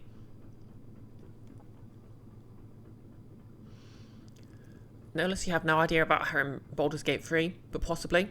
If she's Karlak's sister though, Karlak punches pretty damn high. Zariel runs in...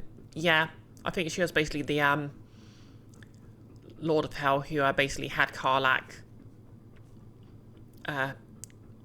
forcefully conscripted into the Blood War. And who's sending people to capture her.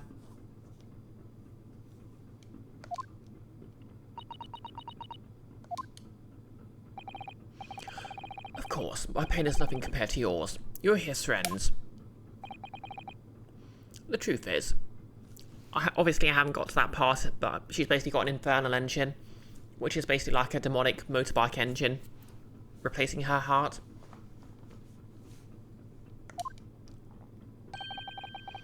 I seem to have had a heavy head ever since I woke up this morning. Yeah, basically, that's her entire thing. She's had her heart replaced by it, and her entire sort of side quest is about sorting that out.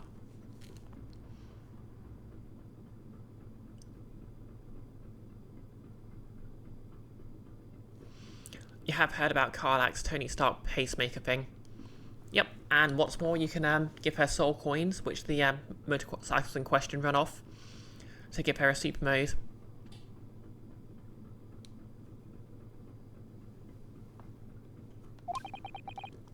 A heavy head? That's interesting. My head's still throbbing too. I knew it. The chicken was drugged.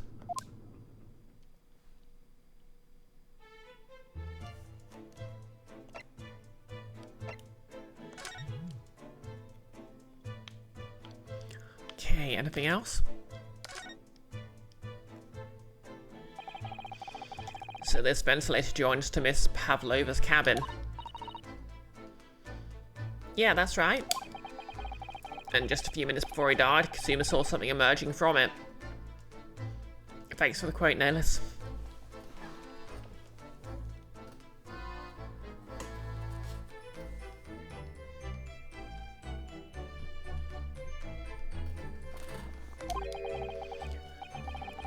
The speckled band, as he described it.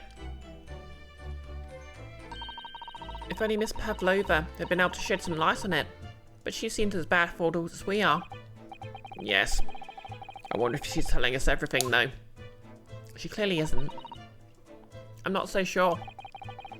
I know most people aboard would say the same about me, but there was something about that woman that didn't sit right with me.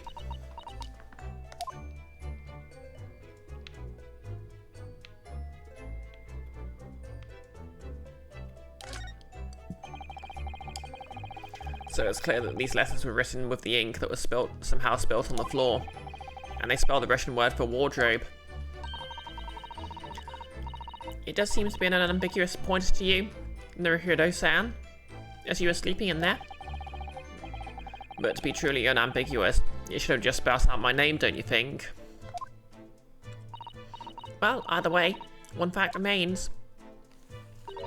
It's hard to imagine that Kazuma-sama would have written his last words or word in Russian, which begs the question of who did write it.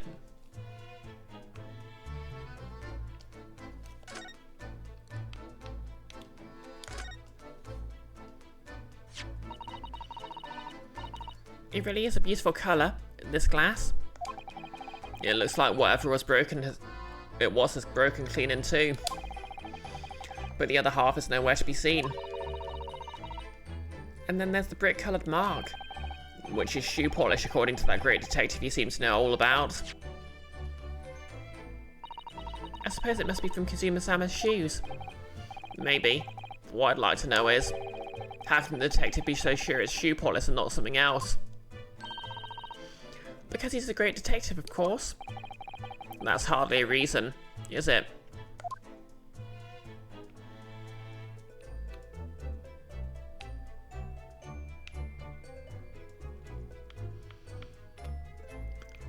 Okay.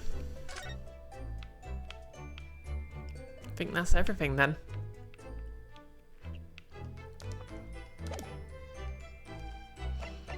No one to talk to.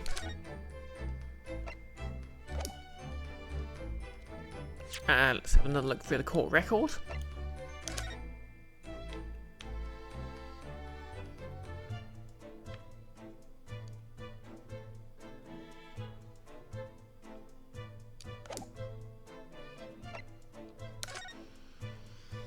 Okay. Autopsy. Victim. Male, Far Eastern. Time of death. Somewhere between 1 AM and a little past 2 AM. Cause of death. Damage to the cervical vertebrae, resulting in instant death. The victim's neck was almost certainly broken as a result of a strong blow to the area. No obvious external injuries or traces of poison. Okay, let's move then.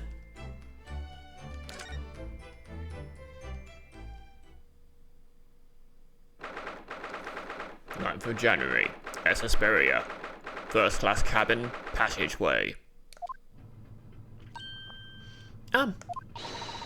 Look, Naruhodo-san. Seaman Stroganoff has gone. Strong enough? The burly Russian sailor who's always crossing his arms and glaring at us. All these Russian names are impossible to remember.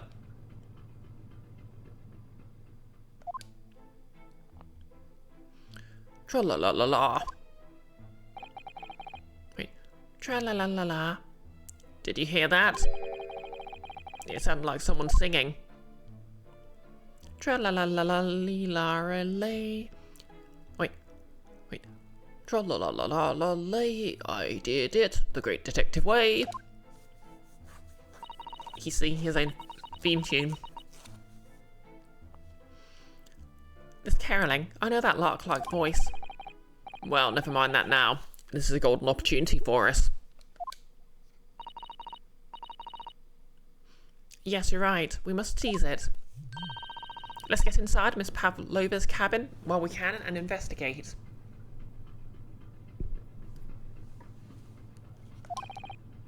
Definitely. Before that stringy knot crewman comes back.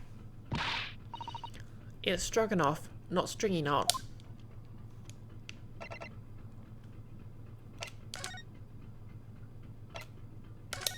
In we go.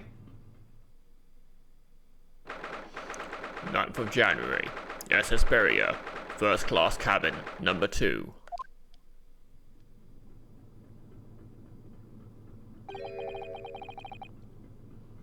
Yep, there we go, Nolis. As you can see, the vent is on the correct side relative to the other cabin.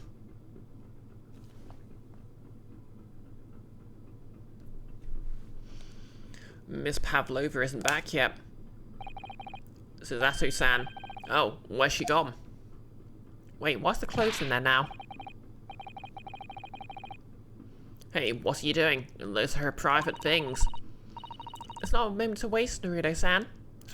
Naruhodo-san. We must investigate as quickly as we can. I suppose you're right. For Kazuma's sake.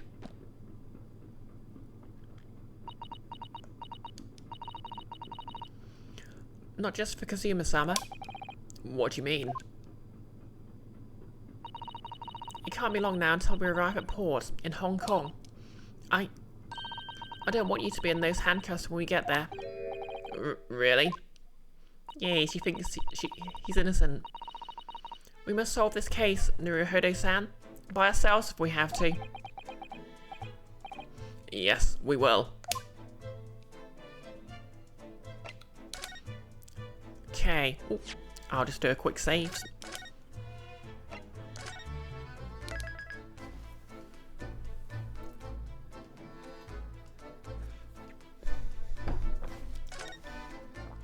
Okay, let's continue.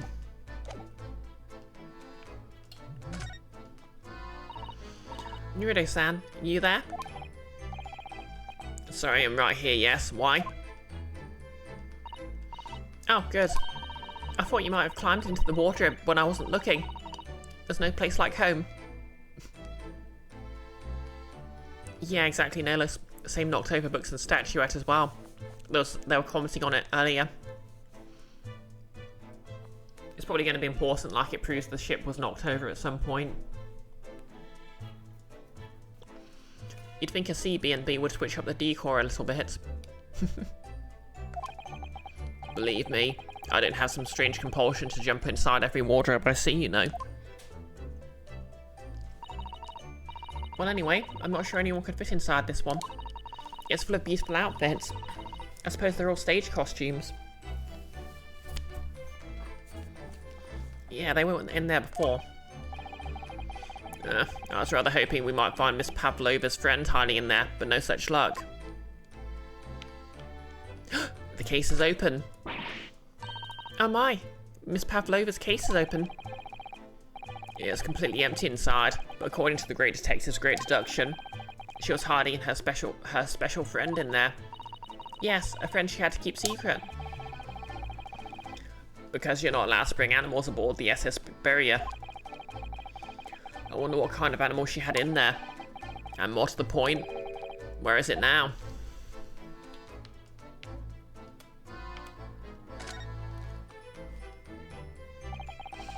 All the books have toppled over together. Look, every single one. Do you think that's a god of the sea, perhaps? He's toppled too, huh? He's toppled too, though. It's exactly the same as the bookcase next door, in Kazuma's cabin. Perhaps Miss Pavlova was practicing a difficult ballet pose and fell against the bookcase. I don't know. Would she really be practicing ballet on the same night she ran away from her ballet company? Alright then. It must have been you. You lost your temper and knocked them all about in a fit of rage. Not everything bad that happens on the ship is because of me, you know. Well anyway, I set them all straight again here too. I don't like seeing things in disarray.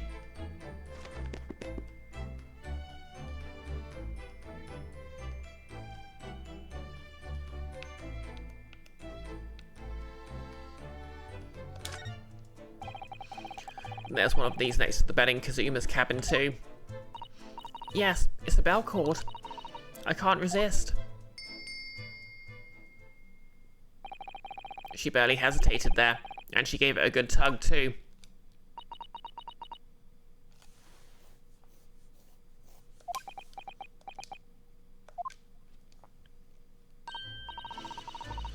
No, I didn't actually expect anyone to come. We don't want them to. We're trying to investigate in secret.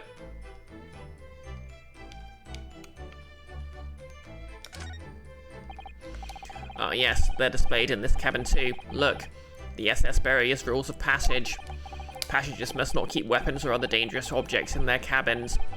Pets are also strictly forbidden. No, listen. Suzaku, stop tampering with the crime scene challenge 2025. I mean, that's what they're doing. She and Ronosuke are doing anyway. I suppose Miss Pavlova realised she needed to keep the contents of her case a secret after she read this. Her special friend, I mean. I wonder where her friend has disappeared to now. It's probably having fun exploring the ship, I imagine. I just hope Seaman Stroganoff doesn't find it and throw it overboard. Oh yes, so do I.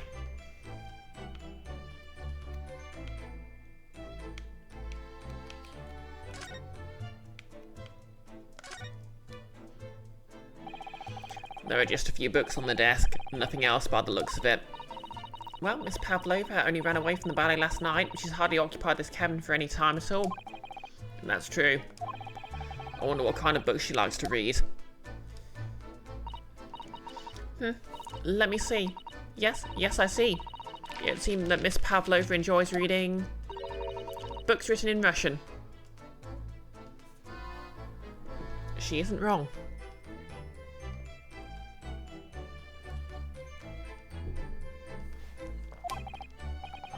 Thanks.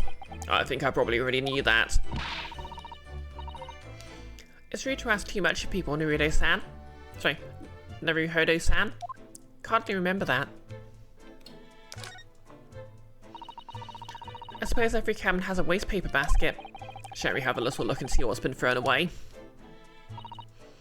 Naruto-san, it's poor etiquette to go sifting through someone's rubbish, you know. Those eyes. She's looking at me like I'm a piece of rubbish now. However, these are special circumstances, I think. Exactly. We have no choice.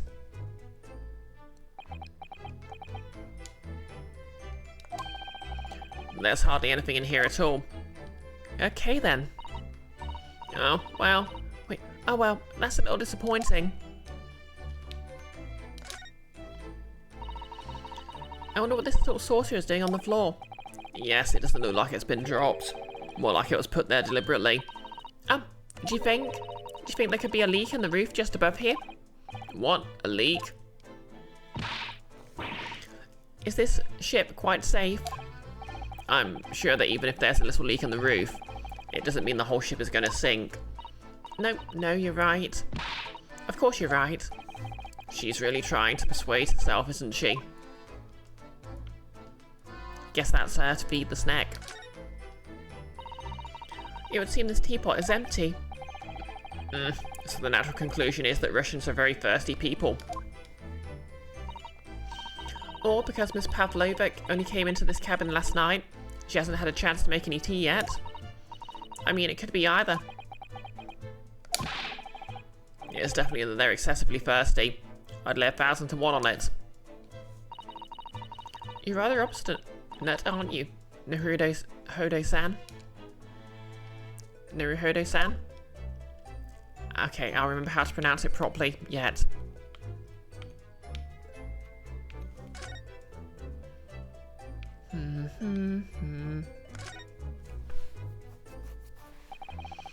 So this ventilator connects to Kazuma's cabin next door. Yes, although what a fool shipbuilder must be. Sorry, what fool a shipbuilder must be to open a ventilator into another room. Yeah, maybe. It's supposed to be so if there's a gas leak next door, the occupants of this cabin would notice and raise the alarm. Or the occupants of both cabins would die of gas poisoning. That's a possibility. Anyway, last night, Kazuma wrote that he saw a speckled band coming out of this ventilator.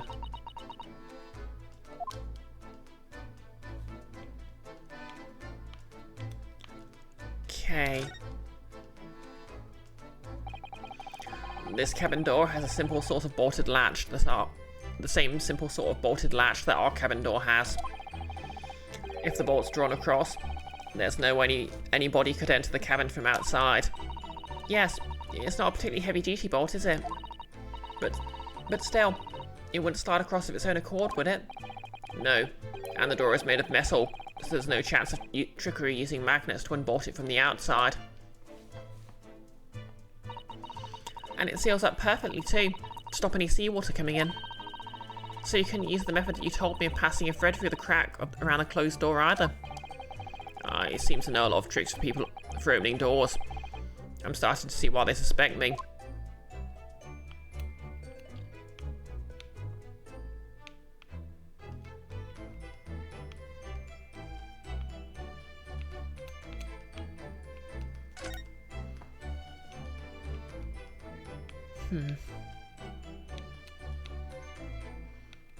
Okay, I don't see anything else in there. Let's try moving back into the passageway and see if anything happens.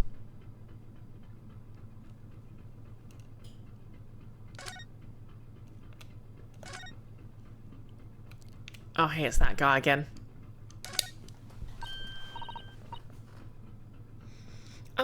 Here's Mr. Sholmes. Look. Wow, you never know when he's going to turn up next, do you?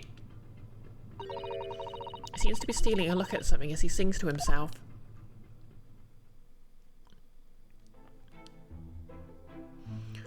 Tra-la-la-la-lay, I did it the great detective way. He's still singing. Do you think he hasn't noticed us? Or he's simply in extremely high spirits? Yes, there were times, I'm sure you knew, when the yard bit off more than it could chew. And through it all, when there was doubt, it's lucky her luck was about. Excuse me? I solved it all, I stood tall, I did it the great detective way. Mr. Sholmes? Ugh! What is it? You want to fight?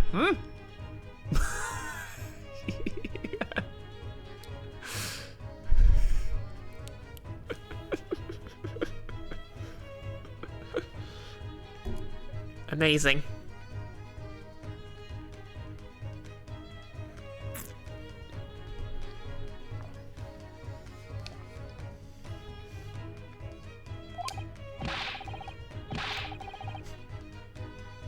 Honestly, interrupting a fellow when he's singing, and I was just about to reach the climatic finish.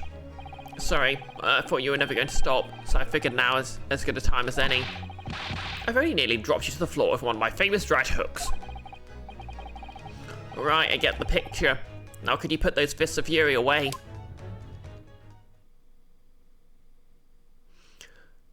No less, at least he moves about, not like Hosanaka's Marquis of Fantala nonsense.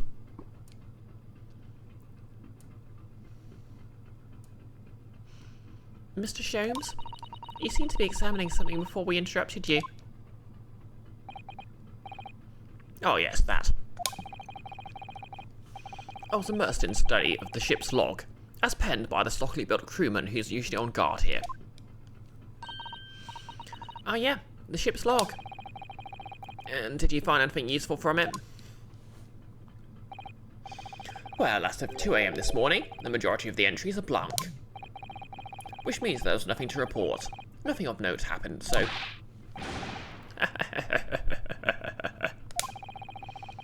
You truly are a student from the land of the rising sun. You've been utterly blinded by it. Sorry? Your logic, my boy. It is inverted. Whatever do you mean, Mr. Sholmes? Observe the other pages, and all shall become clear. It would seem the same crewman off-stand sentry in this first-class passageway. And he has an almost religious practice of recording, nothing to report, every half hour. Oh, he writes that every 30 minutes. Guess that's why he's got such lovely handwriting. Nothing to report? Precisely. Put simply, the seaman writes nothing to report when there is just that. And yet, the ship's log from last night is largely blank. He didn't even write nothing to report. Do you mean? Yes. There were circumstances afoot last night which led to the seaman being absent from his post. What kind of circumstances? What happened? That remains a mystery for now, but we can be sure something significant took place. So significant that it caused the seaman to forget his regular habit of scribing nothing to report in the log. These are important details. I would stake my life on it. You must log the ship's log in your mental file. Your mind palace, as it were. Okay, sorry, I felt dirty saying that. The ship's log has been entered into the court record. A record kept by the crew assigned to the first-class cabin area. There are virtually no entries from 2 AM until early this morning. Now that deduction was worthy of a great detective. Ah, you're starting to understand what my way is, I see. What makes Sholmes, Sholmes. Brilliant. I can do a quick tech action as a free action. Ooh, ouch. I drank my bone-eating juice this morning. What is it? Are you hurt? Oh, don't worry yourself. I seem to be afflicted with a throbbing head this morning for some reason. Nothing more. Calling it, the chicken was drugged.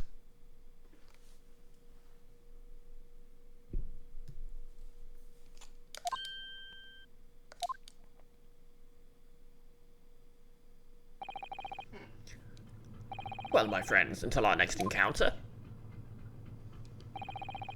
He's still singing to himself. I can hear it as he wanders off down the passageway. I do love a character who sings their own theme tune. Is something wrong, Suzasu-san? You seem lost in thought. It's just... well, I feel the same. Sorry. Ever since I woke up this morning, I've had something of a headache. A sort of continuous throbbing. Oh, you too?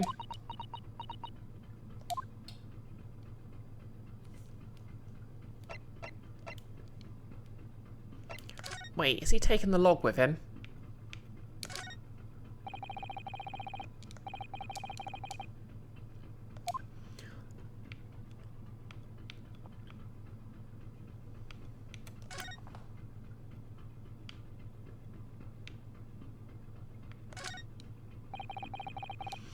Miss Pavlova's cabin.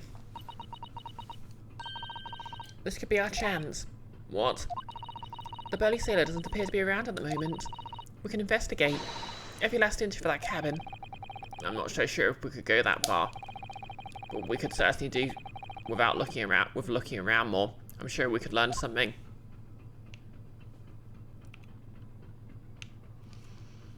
Okay. So we need to move somewhere else then. Maybe there's something in the cabin. Ding-a-ling-a-ling-ling-ling. Oh, what's that?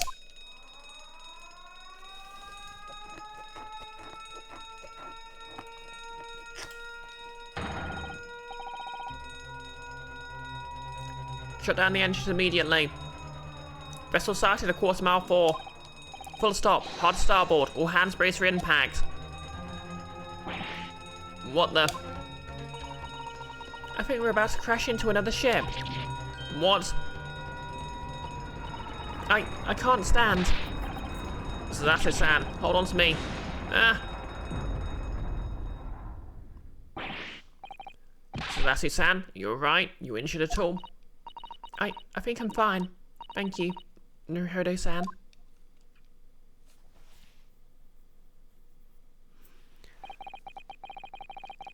It looks like we avoided a collision.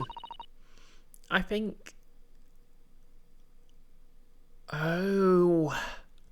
Okay, so everyone was knocked out.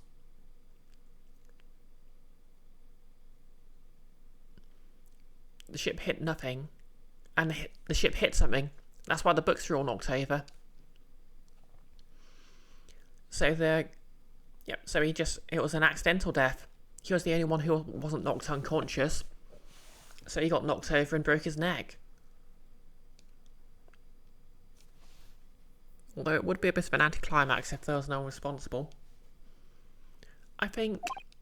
yeah, the ship's come to a stop. Oh my goodness. What about you, Naruto-san? Are you hurt? No, I'm fine.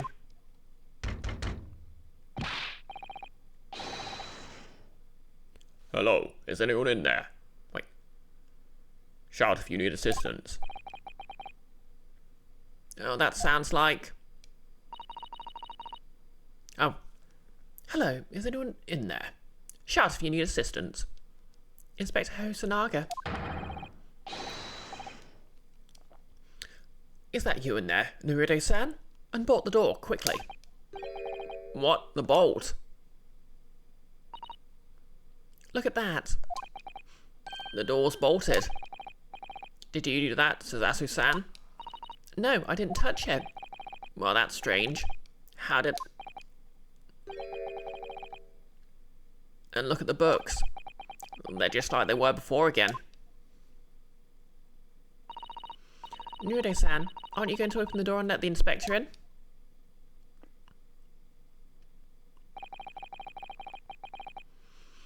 I'd better tidy this place up first.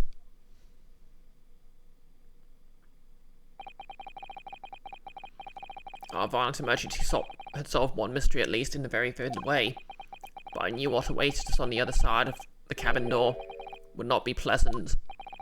I hurried around tidying up the cabin with a new sense of foreboding in my heart. To be continued. I kind of like to go on a bit longer, but I've got work first thing in the morning, so I'd better call it here.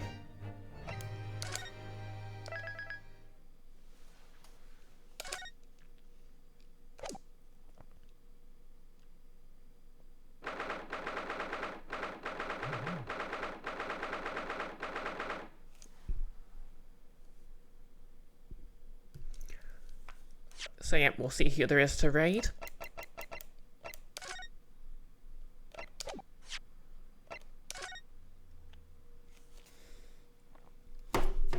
Let's see. I know Nick's live with more Citizen Sleeper, so that might be interesting.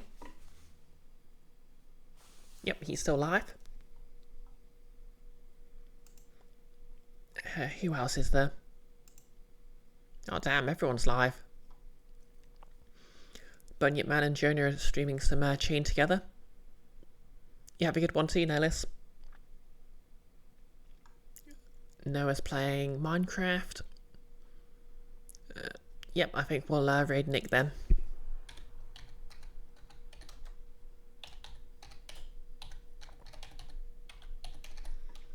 So yep, stream-wise, I've got nothing going on tomorrow, although Keith is streaming Lancer, so give him a look if you like Lancer. I might be hanging about in chat at least until I go to bed. And Friday, assuming everything goes well, I'll be live along with Nonus, along with Enfys, and we'll be streaming some Baldur's Gate co-op together. Plan is to basically roll our characters from Nordmark, Tassel the Druid and Imp the Warlock, and that should hopefully be some shenanigans. Oh yeah, just a warning in advance. Monday I might not be streaming at my usual time because I've got some personal stuff going on. And yeah, I don't know whether I'll really be up to streaming. But yeah, I'll play that one by ear. But yeah, hopefully I'll see you Friday. If not, have a good week. And we're going to raid in 3, 2, 1. Let's go.